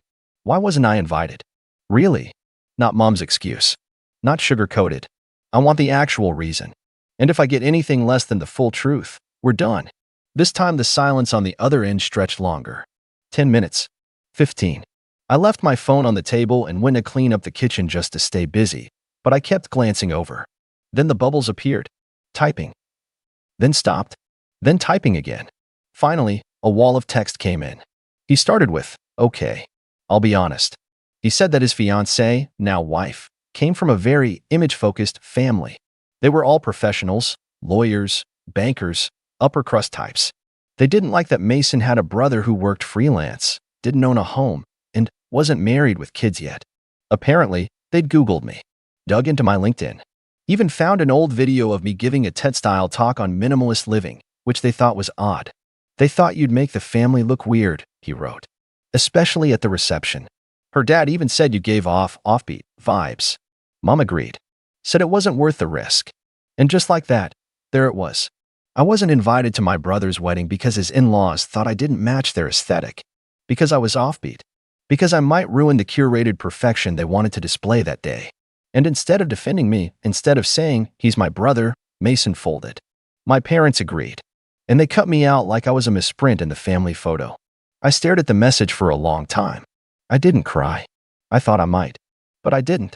I just felt hollow, like something that had been holding me together had finally crumbled, but all I felt was relief. And then I picked up the phone. I didn't call. I started typing. And what I wrote is what changed everything. I took a deep breath and stared at the blinking cursor for a while, letting the weight of everything he'd said settle in my chest. Then I began typing, not to yell or curse, not to guilt trip or manipulate, just to tell the truth. My truth. The kind I never got the chance to say out loud, because I was always too busy keeping the peace. I appreciate your honesty, I wrote, but I want you to really think about what you just said. You let your in-laws dictate whether your own brother could attend the most important day of your life. You didn't defend me. You didn't even give me a heads up. You just let me find out through Jenna like I was some distant family friend you forgot to unfriend on Facebook. I paused. My fingers hovered over the keyboard, but the next part came naturally. Do you know what it's like to keep giving and still be treated like an outsider? To sit alone at home while your family's all dressed up, smiling for pictures, clinking glasses, and pretending I don't exist? I wasn't asking for much. Just a seat. A little space at the table. That's all. And you couldn't even give me that. The message ballooned as I kept typing, word after word pouring out like water finally breaking through a dam. You say you need my help now. That it's bad timing because of the wedding and the mortgage. But it's not bad timing. It's just the first time you felt what it's like to not have me covering for you.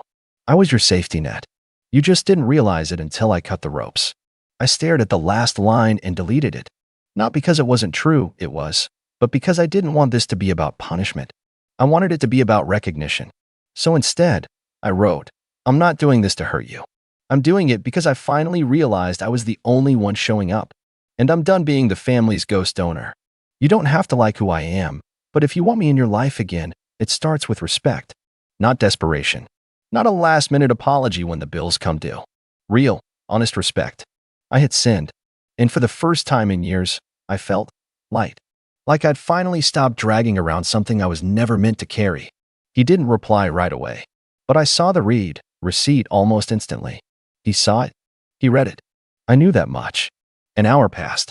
Then two. By the third hour, my phone rang again. It was Dad. I didn't answer. I wasn't ready for whatever version of family damage control he was going to attempt. But then I saw the voicemail pop up. Curiosity got the better of me, so I listened. His voice was slower than usual, like he'd just finished a long conversation he didn't win. Jordan, it's your dad. Look, your mother and I talked, and maybe we got too caught up in Mason's big day. That doesn't excuse it, I know. I guess we never realized how much you've done. We didn't see it because we were always too busy looking past you. And now that you're gone, we're starting to feel it. There was a pause, the kind of pause that usually came before a lecture. But not this time. We want to make it right.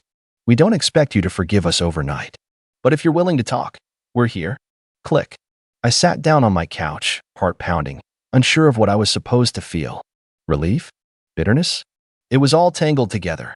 But what stood out most was this. For the first time in my life, I hadn't begged for their attention. I hadn't sent long texts explaining myself, or cracked jokes to smooth things over, or volunteered to pick up the pieces. I had simply stepped away. And now, the silence wasn't mine. It was theirs. I didn't respond that night. Not because I was trying to punish them, but because I finally understood that I had the right to choose when and how I engaged. That my time, my energy, and my presence were not just defaults they could assume would always be there. They had to be earned, like anyone else's. The next day, Mason texted again. Can we meet? I looked at the screen. I thought about everything. The childhood where I was always second. The teenage years where I was laughed off for not being cool, like Mason. The college years where I bailed him out, financially, emotionally, more times than I could count. And now this. And I knew. This wasn't just about a wedding. This was about the first time I was forcing them all to really see me. I picked up my phone, opened our chat, and slowly typed 4 words. Let me think about it.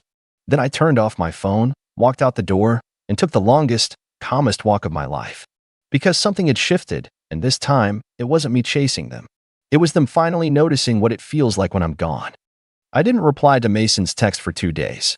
Not because I wanted to punish him. I was long past that point. But because I finally understood something I'd spent my whole life ignoring. I didn't owe anyone my immediate forgiveness just because we shared a last name. Letting people back in required more than, we didn't mean it like that. It required accountability. It required change. And I wasn't sure if Mason or my parents were ready for either. But after 2 days of silence, I decided to meet him. Not at Mom and Dad's house. Not at the family restaurant where they might corner me mid-bite and try to talk over everything. I picked a quiet cafe on the east side. Somewhere neutral. Somewhere I could leave, guilt-free, if things went south. He arrived late. Typical. Mason walked in looking rough, underdressed, underslept, and far less sure of himself than I'd ever seen him. No smirk. No swagger. Just a guy who finally realized the bridge might actually be burned this time. Hey, he said, sliding into the chair across from me. I nodded. Hey. We sat in silence for a while. He looked like he wanted to talk but didn't know where to start. I didn't plan on helping him. Finally, he cleared his throat. I just want to say I'm sorry. For the wedding. For how it all went down. I sipped my coffee. You'll have to be more specific. He rubbed the back of his neck, then looked down. Okay. I'm sorry I didn't invite you. I should have fought harder. I should have told Haley's parents to shove it when they made those comments about you. I shouldn't have let Mom convince me that it was for the best. I raised an eyebrow. So it was her idea then. He hesitated. Mostly.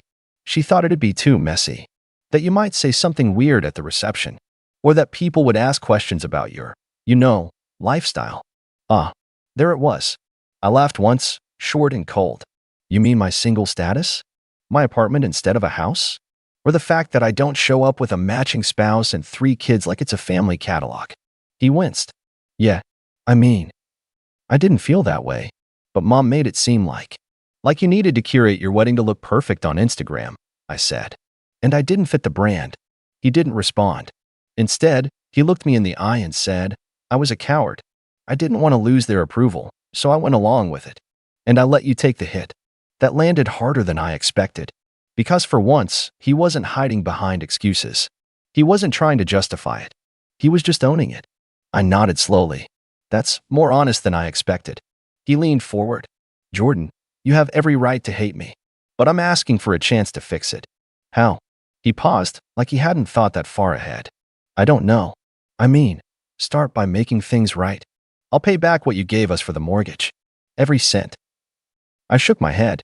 I don't want your money. He blinked. Then what do you want? I sat back. I want to stop being the invisible sibling. I want a family that doesn't just use me. I want Mom and Dad to stop pretending I'm the weird extra that got attached to the real package, you. And I want you to actually be a brother. Not just when you need help, but when it's inconvenient. When it costs you something. He went quiet again. I didn't feel the silence. Finally, he said, I'll talk to them. I'm not asking you to, I said. This isn't about fixing them anymore. This is about you. Either you want me in your life as an equal, or you don't. He looked down at his hands. I do. I really do. I finished my coffee. Then prove it. And not in one big dramatic gesture. I'm done falling for those. Prove it by showing up. Every time. He nodded. Okay. We walked out of the cafe and parted ways without a hug. It wasn't that kind of moment, but it was something. A start. Maybe. The next morning, I got a call from Dad. I debated answering, but curiosity won. Jordan, he said, his voice unusually gentle. Your mother and I talked. Mason filled us in. And we've been selfish. We leaned on you because you made things easy. And I think part of us resented that you never needed the kind of help Mason did. So we just stopped seeing you. That was the closest thing to an apology I'd probably ever get from him. I'm not asking to be the golden child, I said. I just wanted to be seen. I know, he replied. And you should have been. There was a long pause. Then, Almost reluctantly, he added, "Your mother wants to apologize too. She's not great at this stuff. She's had 31 years to get good at it," I said. He let out a breath. "You're not wrong." A few days later, I got a formal invitation in the mail. Not to a wedding, that ship had sailed, but to a family dinner. At a nice restaurant. My name printed on the envelope. No group text. No last-minute call. Just a quiet acknowledgement that I existed. I didn't RSVP right away. I let it sit on my counter for a week. And then, eventually, I went. And it was awkward. Mom tried too hard. Dad avoided eye contact half the night. Mason hovered like a middle schooler trying to get picked for a dodgeball team. But they were trying. Clumsily. Late. Imperfectly. And for the first time, I had the power to decide how the evening would go. So I set the tone. I talked. I laughed when I felt like it. I passed on the parts one didn't want to share. When Mom made a backhanded comment about my solo lifestyle, I raised an eyebrow and said, "You know, I'm the only one here without debt. Maybe weird works." Even Dad chuckled at that. When the check came, Mason reached for it, and I didn't stop him. It felt good. Not because I needed the free dinner, I didn't, but because for once, they wanted to give, not just take. That night, I walked out of the restaurant with a feeling I didn't recognize at first. It wasn't victory. It wasn't closure. It was peace. A quiet, earned kind of peace. They'd never be the family I imagined as a kid, but maybe they could become the kind I could tolerate as an adult, one boundary at a time. And as for the mortgage, I never resumed the payments. Mason eventually refinanced, got his finances in order, and stopped living like someone else would clean up his mess. We're not best friends now, but we talk. And sometimes that's enough. Because now they all know, if I'm not at the table, it's not because I wasn't invited. It's because I chose not to sit down. And that, to me, is what real power feels like. Christmas was always my thing. I'm Jake, 29 years old, and I've been the self-appointed holiday coordinator in my family since I was 21. It started the year my parents split. Everyone was kind of lost. Awkward silences around the dinner table, weirdly timed texts about maybe doing something small this year, and my little cousins whispering that they missed real Christmas. So I stepped up, booked a cabin, organized Secret Santa, cooked most of the food, and somehow made everyone feel like it was still magic. After that, it stuck. Year after year, they'd all wait for my group text in October asking, "Same plan this year?" I didn't mind. Honestly, I loved it. Planning stuff gave me purpose, especially around the holidays when I wasn't exactly swimming in my own social plans. I'm not married, no kids, not even really dating anyone serious. Meanwhile, my older brother Ryan, he's 34, has the suburban checklist: wife, 2 kids, labradoodle, soccer games on the weekends, and the energy of a guy who's constantly posting vague status updates like family first, always. We're different, let's put it that way. Ryan's the golden boy. He was always the one with the perfect GPA, the loud laugh at the dinner table, the guy my aunts would compare their sons to with a sigh. I was the quieter one, the organizer, the helper. The "thanks for taking care of that, Jake" guy? No one asked if I wanted to be that guy. It just sort of became expected. The funny thing is, I don't think Ryan even liked Christmas that much. He didn't like the driving, the logistics, the noise. But he liked the attention. Being the one to walk in late with a big bag of gifts, getting the kids to cheer his name like he was Santa himself. I never minded. I liked being in the background. I just wanted people to be happy. And if I'm being honest, I wanted to feel included. This year, though, something felt off. It started small. I sent the usual message in early October, asking if everyone wanted the same lodge we've been going to for the past 3 years. It's this beautiful place tucked into the mountains about 2 hours from where we all grew up. A little expensive, sure, but we split the cost. I cover the deposit and manage the whole booking, and then everyone Venmos me later. I sent the message, same as always. Got the usual replies, "Sounds great. Thanks, Jake, you're the best." Except from Ryan. No reply. Not for 2 days. Then he finally texted, "Actually, we're thinking of doing something different this year. More local. With all the kids, you know." That was it. No apology for the delay. No, what do you think? Just a decision. We're thinking. As if he speaks for everyone. So I asked for details. Where? When? Who's organizing? And he just said they were figuring it out. I let it go. Figured maybe they were stressed, or maybe I was overreacting. A week later, My mom called me and said she assumed I was still handling Christmas, same as always. She hadn't heard anything different. Neither had my cousins. So I went ahead and booked the lodge again. Sent out the confirmation email with the check-in info. Even put together a shared Google Doc for food and gifts. Everyone seemed on board. Still, Ryan never filled out his section. Fast forward to the first week of December, and he finally calls me. That alone was weird. Ryan never calls. It's always voice memos or short texts. But now he was suddenly friendly, chatty, like we were best friends again.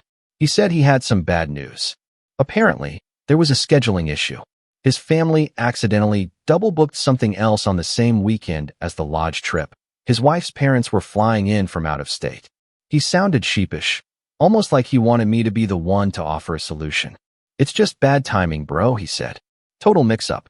But hey, what if we pushed Christmas back a week? Or maybe did something closer to home? I was quiet for a second. Everyone's already planned around the original date, Ryan. Flights are booked. Deposits are in. It's not that simple. He sighed like I was being difficult. Well, we're still figuring it out, he said. Just wanted to give you a heads up. Then he changed the subject and started talking about how his daughter was in the school play and totally killed it. Like we hadn't just nuked 3 months of planning. Something in me started to crack a little. I spent hours planning these things, not just for fun, but because I thought it mattered, that it brought people together. But more and more, I was starting to feel like I was the only one who actually cared. Especially when, 2 days later, my aunt forwarded me a message from Ryan. A group text I wasn't in. The new plan. A completely different lodge, closer to Ryan's house. A smaller one. Not enough space for everyone, but enough for family. The message was filled with cheery emojis, like this was all normal. Like I wouldn't notice. I didn't say anything. Not yet. I kept organizing the original event, kept sending updates, kept smiling in the family group chat. But inside, I was starting to feel something I hadn't felt in years. Not just hurt. Humiliated. Like I was the guy still planning a party everyone secretly bailed on. Then came the real kicker. December 21st. I texted Ryan just to confirm their ETA. I figured maybe he changed his mind. Maybe they were coming after all. He replied with a single line. Didn't Mom tell you? We moved Christmas this year. You're going to the wrong place, bro. No emoji. No smiley face. Just that. I stared at my screen for a while. Called my mom, who said she hadn't heard anything like that. Called my cousin Rachel, same story. Everyone thought we were all still going to the same lodge. Except apparently, we weren't. Ryan had peeled off and taken half the family with him. And he hadn't even told me. I should have just canceled the whole thing right then. But instead, I packed my car, bought extra snacks, printed out the check-in confirmation, and started the 5-hour drive through snow and ice toward the mountains. Because if there was still a chance people were coming, I didn't want to be the one who bailed. I got there just past midnight. Pulled into the lot. The snow was coming down in thick sheets, tires crunching under the powder. The lights were on inside, but the parking lot was empty. That should have been the sign. But I still held on to a sliver of hope. Maybe people were arriving in the morning. Maybe I was early. I dragged my suitcase across the walkway, boots squeaking on the wood steps, and unlocked the front door. The lodge was warm. Silent. I walked through the living room, past the long dining table I had reserved for 20 people. The tree was up, decorated like always. Stockings hung over the stone fireplace. It was beautiful and empty. My phone buzzed. A text from Rachel. Hey, are you already there? Ryan told us the lodge changed this year, but we weren't sure if it was a prank or not. We're with him. Where are you? I stood in the middle of the room, holding my suitcase, staring at the fireplace. My chest felt hollow. I didn't even respond. I just hit call and dialed Ryan. He picked up on the third ring, laughing. In the background, I could hear music, voices, people. Dude, he said mid-laugh. You actually went? Man, I told you, we moved it this year. Why? I asked quietly. He snorted. There's a girl who likes me, he said. And she's really into you. I didn't want you showing up and making it weird. So yeah, I lied. Sorry, man. I said nothing. Not at first. Just listened to the sound of my own breathing while the laughter continued on his end like I wasn't even there. Then something in me finally clicked. A flicker of something cold and sharp in the middle of all that hurt. I opened my email, found the confirmation, scrolled to the bottom where the cancellation policy sat like a dare. Full refund if canceled 24 hours in advance. The lodge. the catering, the staff, all booked under my name. And their real Christmas party? It was starting in 30 minutes. I stood there in the silence, the call still open, but my brother had already hung up. No goodbye, no apology, just a click, like I was a telemarketer he got bored of. The fire crackled in the background of the lodge, probably set earlier by staff for that cozy, welcome home feeling. The feeling I'd paid for, the feeling they were giving to them. My breath fogged in the cold air near the door as I tried to make sense of what just happened. It wasn't just the lie, it was the ease of it. The casual way Ryan weaponized something I had poured hours of my life into. Like it was a joke. Like I was a joke. I walked to the dining table, set my phone down, and just stared at the place settings. 20 of them. I had written each person's name on a little pine-scented place card. I even remembered to spell Madison with 2 Ds this year.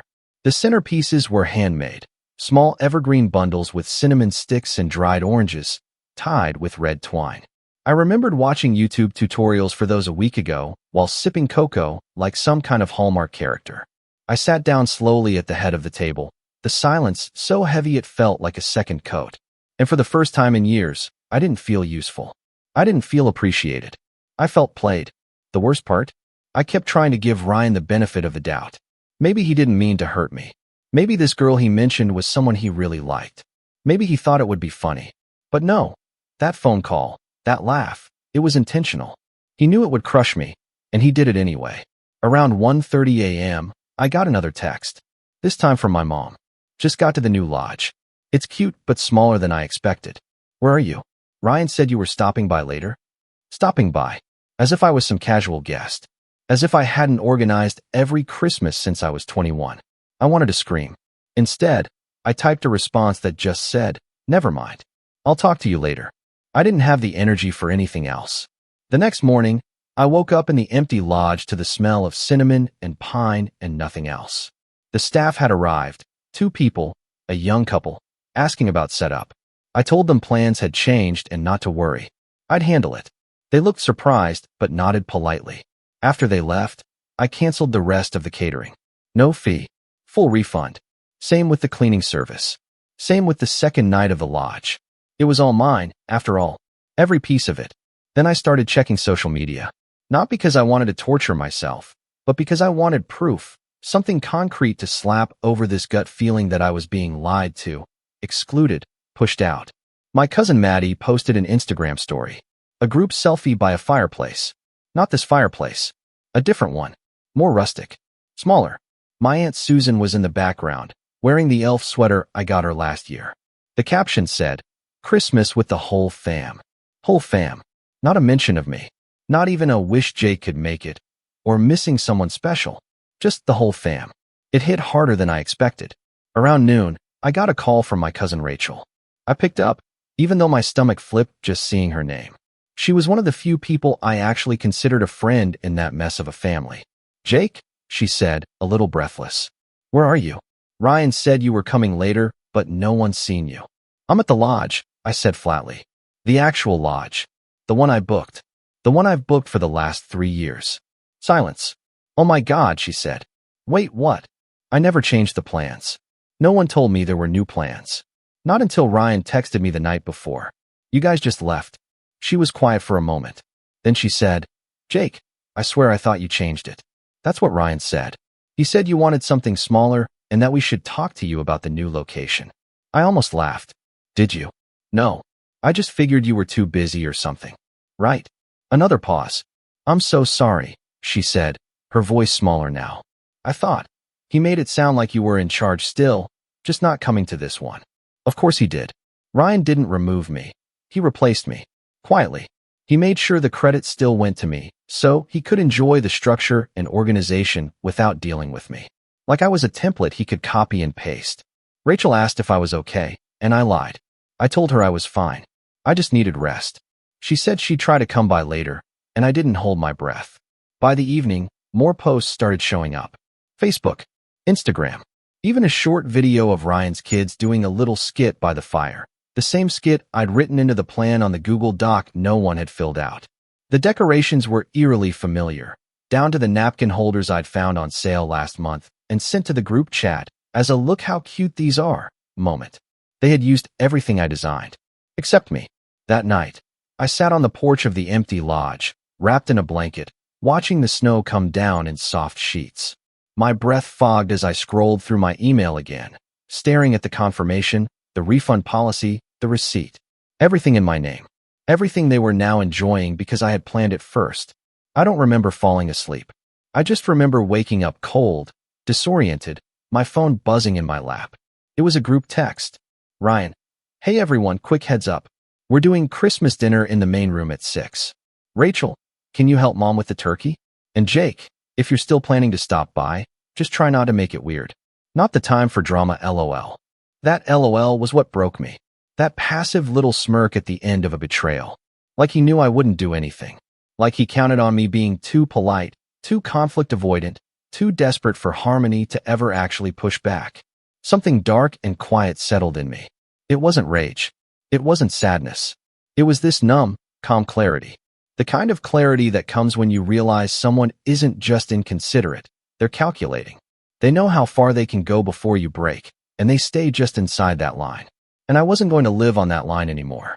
I opened my laptop, logged into the lodge account, looked over the contracts. Technically, the lodge they were in wasn't even under Ryan's name. He had called the owner a week after I booked the original lodge and reserved another property owned by the same company, a smaller lodge nearby, usually used for ski instructors or overflow guests. It wasn't meant for large parties. The owner had assumed Ryan was calling on my behalf. Ryan had used my name to secure it. That explained the email I found the day before. A copy of the contract, CC'd to me, with a note. Thanks for booking both spaces, Jake.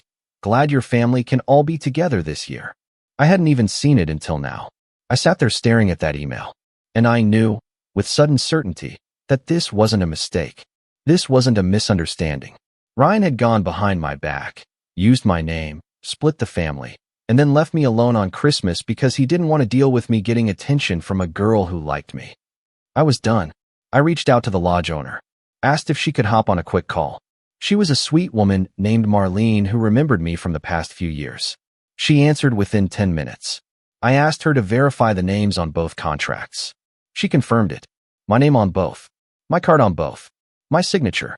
She sounded confused, even a little worried. Jake, are you not staying at both lodges? No, I said. Just the one. And I won't be needing the second one. A pause. Then she said, gently, you know the Christmas party is happening there right now? Yeah, I said. But I never agreed to that. Marlene went quiet. Then she said, let me call you back in a few. I said thank you and hung up. 15 minutes later, I got an email. Subject, contract cancellation confirmation. I canceled the second lodge. Just like that. And the contract clearly stated, if the primary signer is not physically present, all guests must vacate within the hour following cancellation. No exceptions. It was all in my name. Every last bit of it. My phone buzzed again. Rachel. One word. Jake. Another buzz. This time a call. I picked up. Her voice was hushed and panicked. Did you just... Jake, everyone's freaking out. The staff said we have to leave. Ryan's arguing with them, but they said it's your name on everything. I didn't say anything. Then, quietly, she added, he's losing it. He said you're overreacting. That you're ruining Christmas. Is that true? I looked around the quiet, peaceful lodge. My lodge. The one I had booked for the family that forgot I existed. And for the first time in years, I smiled. Maybe, I said. Or maybe I'm finally starting to take my name back. After I hung up on Rachel, I just sat there. It was quiet again. Not peaceful quiet, heavy quiet. Like the air had thickened around me. I stared at the blinking cursor on my laptop screen for what felt like an hour, my mind blank. No rage, no sadness. Just emptiness. Like I'd given so much to this family, to this holiday, to them, that there was nothing left inside me to even react. I was supposed to be there with them, laughing, drinking hot cider, watching the kids open their matching pajamas. I should have been part of the photos, the traditions, the stories they'd tell next year. Instead, I was a ghost haunting a cabin I paid for. That night, I didn't sleep. I just lay on the couch in the lodge, staring at the ceiling beams while the wind howled outside. Every time I closed my eyes, I saw Ryan smirk when he said, "Didn't want you making it weird." Every time I turned my head, I saw the empty chair beside me that should have been filled with family. By morning, The numbness gave way to something else. Not anger. Not yet. More like exhaustion with a pulse. I packed my things, stripped the bed, left the key on the kitchen counter, and drove home in silence. 5 hours through snow-covered roads with no music, no podcasts. Just the occasional buzz of a phone I refused to check. I needed to get away. From them. From Christmas. From the part of me that still hoped they'd call and apologize. They didn't. Not that day. Not the next. When I finally checked my messages, I had 3 unread texts from my mom. The first said, "Heard what happened. I'm sure it was a misunderstanding. Don't let this ruin the holiday, honey." The second was shorter. "You know how your brother is. He means well, just isn't great with stuff." The third, "Next year, let's all just talk more clearly, okay? Next year." Like we were already skipping past what happened. Like my pain was a scheduling conflict they'd circle back to in Q4. Ryan never texted. Not once. I didn't go to New Year's. I didn't answer calls. And when I started getting Venmo requests in early January for Christmas dinner and lodging share, I ignored them. Let them wonder. Let them stew. I spent that entire first week of January holed up in my apartment. Curtains drawn, lights dim, still not ready to face the world. I called in sick to work and told my boss I had the flu, but really I was just drifting. I felt like a deflated version of myself. I didn't want to see people. I didn't want to cook. I didn't want to plan. And that was the scariest part. Because planning was always my thing. Even when life sucked, planning gave me control. It made me feel needed. Useful. But after what Ryan did, after the way the whole family followed his lead like I was disposable, I didn't even know who I was anymore. One morning, around 6 a.m., I was lying on the couch again when my phone buzzed. A message from my friend Erica. "Hey, I know it's random, but do you still do event planning stuff? My company's team retreat is a mess. We need help. Pays well. Interested?" I almost ignored it. But then I thought, why not? It was something. A distraction. A reason to shower. So I said yes. The gig was simple. A weekend retreat for a tech startup's leadership team. They needed someone to coordinate housing, meals, and team-building activities. It was only 10 people. Nothing fancy. I took the job and spent the next 2 weeks building out a plan that would have made a cruise director weep. And here's the thing. I enjoyed it. For the first time in weeks, I felt like myself again. No passive-aggressive family comments. No one expecting things without gratitude. No one pretending I didn't exist while using all my ideas. These people paid me to do what I loved, and they said thank you. Repeatedly. They even invited me to dinner with them the last night. One of the execs pulled me aside afterward and said, "You ever think of doing this full-time?" I laughed. "You mean, like, starting an event planning company?" He nodded. "You're really good. Better than anyone we've worked with before. If you ever go pro, let me know. We'd totally use you again." That sentence stuck in my head the whole drive home. If you ever go pro. Something about that flipped a switch in my brain. I'd been organizing events for nearly a decade, for free. For people who didn't value it. What if I stopped giving it away to people who expected it and started charging people who actually appreciated it? That night, I opened a blank document on my laptop and started brainstorming. Business names. Package ideas. A basic rate sheet. It felt strange at first, like I was trespassing on someone else's dream. But the more I wrote, the more I remembered. This was my dream. It always had been. I just never thought I was allowed to chase it. I was too busy playing helpful little brother to realize I was capable of more. Within 2 weeks, I built a website using a free template and a cheap domain name. I called it North Star Planning. Simple. Clean. Just enough to feel real. I posted about it once on LinkedIn. Just a quiet little update. After years of helping friends and family with events, I'm officially launching North Star Planning. If you or your company need help with retreats, parties, or team-building events, I'm your guy. Let's make something special. I didn't expect anything. But then, something wild happened. People responded. Dozens of comments. Messages. Likes. Friends tagging friends. Old coworkers reaching out. Actual leads.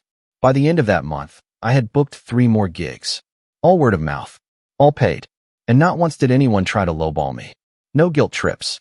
No, but you're so good at this, can't you just? They just hired me. Trusted me. Paid me. It was the strangest, most empowering feeling in the world. Around that same time, I got a text from my Aunt Susan. "Jake, I heard you canceled the Christmas lodge and kicked everyone out. What happened? Ryan said you were upset, but wouldn't talk about it." No mention of the fact that I wasn't invited. No apology. Just concern for the people I'd inconvenienced. I stared at the message for a while, then deleted it. I didn't need to explain myself. Not anymore. I spent February building. I learned how to invoice properly. Made a basic logo. Hired a freelance designer to spruce up my website. I wasn't pulling in huge money, but it was mine. My hours. My work. My joy. And the weirdest part? I didn't miss them. Not the family group chat. Not the endless planning threads. Not the invisible weight of trying to be the glue for people who never held me with the same care. I started waking up earlier. Going for walks. Cooking meals for one without feeling lonely. I even started journaling, something I never thought I'd do. Just short notes to myself. Reminders that I wasn't broken. That being left behind didn't mean I was worthless.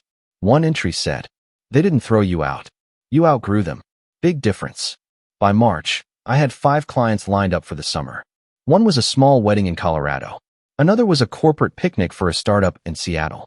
The biggest one, a multi-day offsite for a nonprofit in the Catskills, 50 guests, fully catered, with workshops and panels.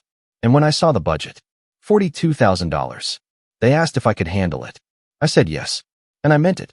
For the first time in my life, I wasn't just the guy who made holidays easier for everyone else. I wasn't background noise.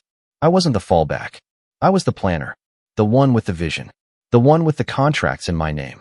And yet, in the back of my mind, something still simmered. Not anger exactly, more like a sense of unfinished business.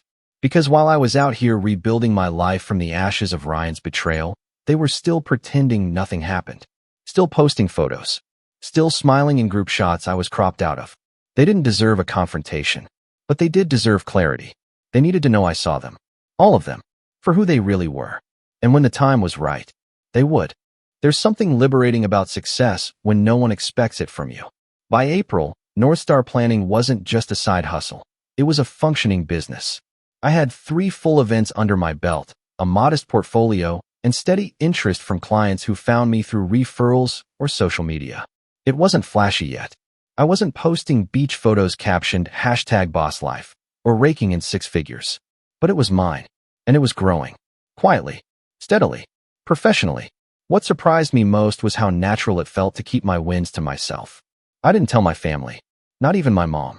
Not when my website made it onto a curated list of best new planning startups. Not when I was flown out for a paid retreat in Oregon, and not when a private school booked me to coordinate their graduation weekend. The old me would have texted the group chat with updates, maybe even tagged Ryan in a humble brag post for laughs. But now, I wanted them in the dark. Not out of spite, not really, but because it felt right. Poetic, even. For once, they didn't get a front row seat to what I built. They didn't get to weigh in or water it down or find a way to spin it around themselves. They'd see it later, when I was ready. And as fate would have it, that moment came sooner than I expected. It started with a phone call from a woman named Elaine, a corporate HR manager planning a summer retreat for a nationwide insurance company. They wanted something quiet but upscale, with nature and rustic charm, but not too remote. As she described the vibe they were going for, fireplaces, snowy mountains, a long wooden table for the final night dinner, a thought sparked in my mind. I knew a place like that. In fact, I knew too. You ever heard of Deer Pines? I asked casually. It's a lodge property in the mountains, couple hours from the city. 2 locations, actually. One's bigger, usually used for large gatherings, and the other's more intimate. Elaine was intrigued. She asked for photos, so I sent over some from past Christmases. Not the ones with family, just the decor, the food setup, the room layouts. She was sold. "We'll take both lodges," she said. "We want to split the team into departments the first 2 nights, then bring everyone together for a final evening. And, if you're available, we'd love to have you on site to manage." I told her I'd be there. What I didn't tell her was that my family had already booked the same weekend for their annual Christmas gathering. I found out by accident, or rather, by design. A few weeks earlier, I had quietly followed Ryan's wife on Instagram with a throwaway event account I created for research purposes. She accepted. And sure enough, she posted a story in March, a shot of her laptop, a glass of wine, and a caption, "Christmas planning in full swing. Deer Pines, we're coming back." Same lodge, same week, same smug tone. They had no idea what was coming.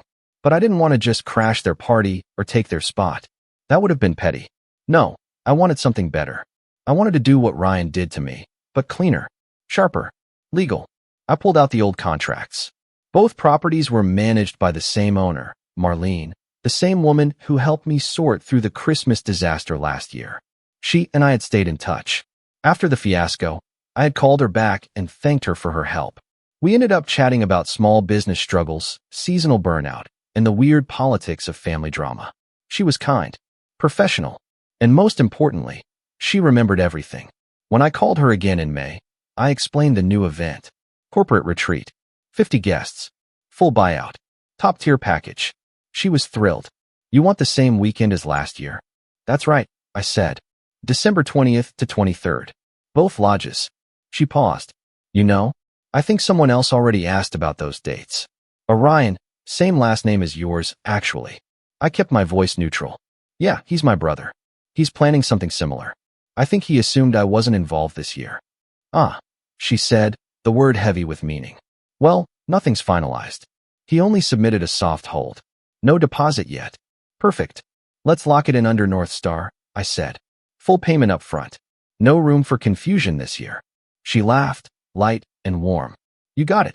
Within 24 hours, both properties were booked. Mine. Confirmed.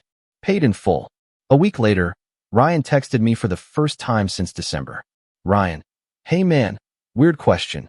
Did you book Deer Pines this year? Me. Yeah. Ryan. You mean the big lodge? Like both spots. Me. Yep. Ryan. Why? Me. Got hired for a retreat. Corporate client. Ryan. So we can't use it? Me. You'd have to ask the company. Ryan. Dude. Seriously. I didn't reply. He didn't follow up. I pictured him pacing in his kitchen, muttering to his wife about Jake pulling a power move. Probably painting me as jealous, bitter, petty. But I didn't care. Let them talk. Let them scramble. I wasn't taking Christmas away from them. I was doing business. Booking space. Closing deals. What they did last year was betrayal. What I was doing now. It was just good timing. I thought it would end there. But then Rachel reached out. She had been distant since the fallout, but I never blocked her. I respected her silence, even if it stung. When her message popped up in mid-June, I almost didn't open it. Rachel, hey, I heard about the Deer Pines booking. Can I call? We spoke that night. Her voice was cautious, but not angry. You really booked it? She asked. Both.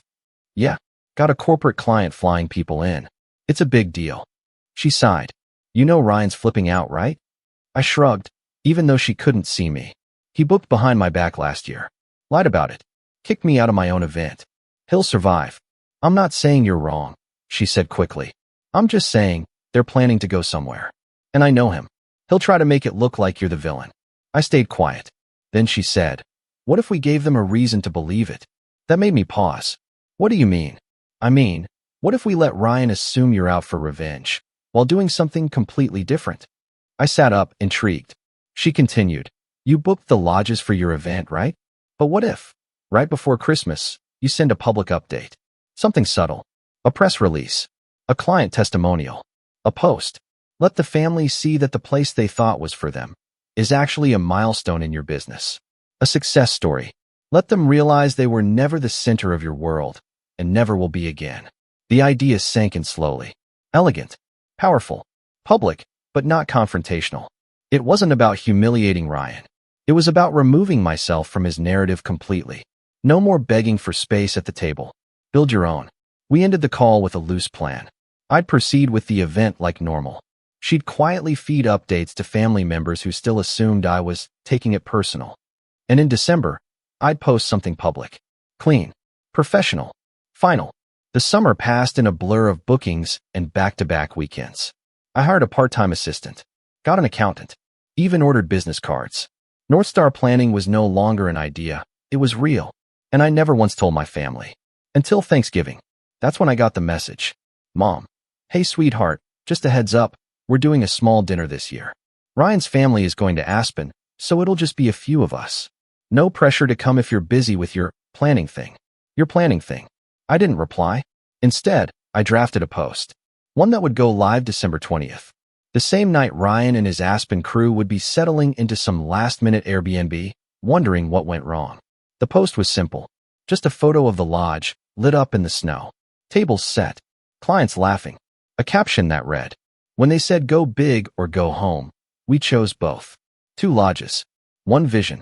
50 guests. Endless memories. Thank you to client name for trusting North Star Planning with your end-of-year retreat. Can't wait to see what we build next. I scheduled it. Closed my laptop. And for the first time in a full year, I exhaled. December 20th arrived quietly. No dramatic countdown. No nervous pacing.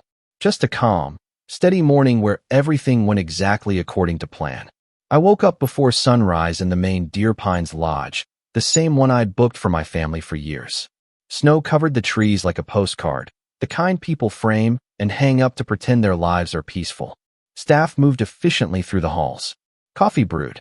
Name tags were laid out. Lanyards straightened. 50 guests would arrive by noon, and every detail was already locked in. This time, though, I wasn't waiting for family.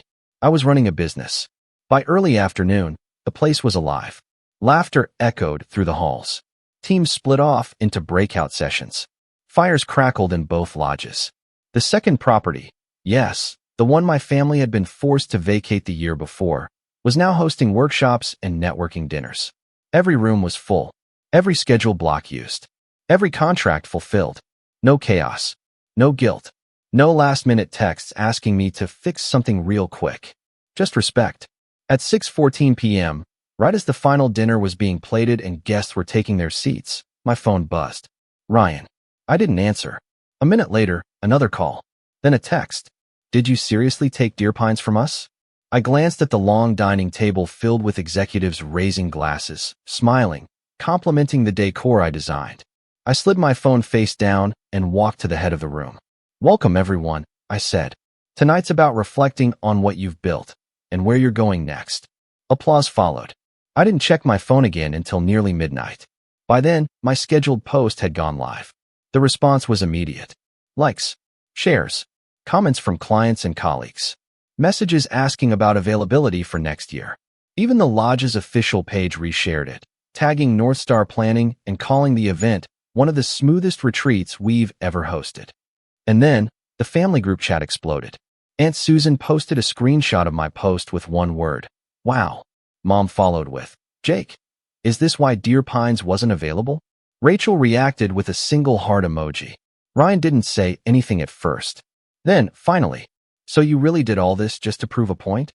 That message sat there for a while before I responded. No, I typed. I did it because I'm good at what I do. And because I stopped working for free. The typing bubble appeared. Disappeared. Appeared again. Everyone thinks you sabotaged Christmas. I replied calmly. I didn't sabotage anything. I booked a venue for a paying client. You assumed you could use my name again. That's on you.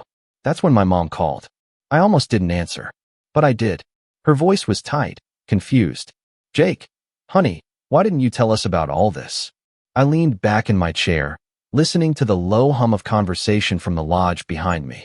Because last time I told you things, I was told not to make it weird, I said.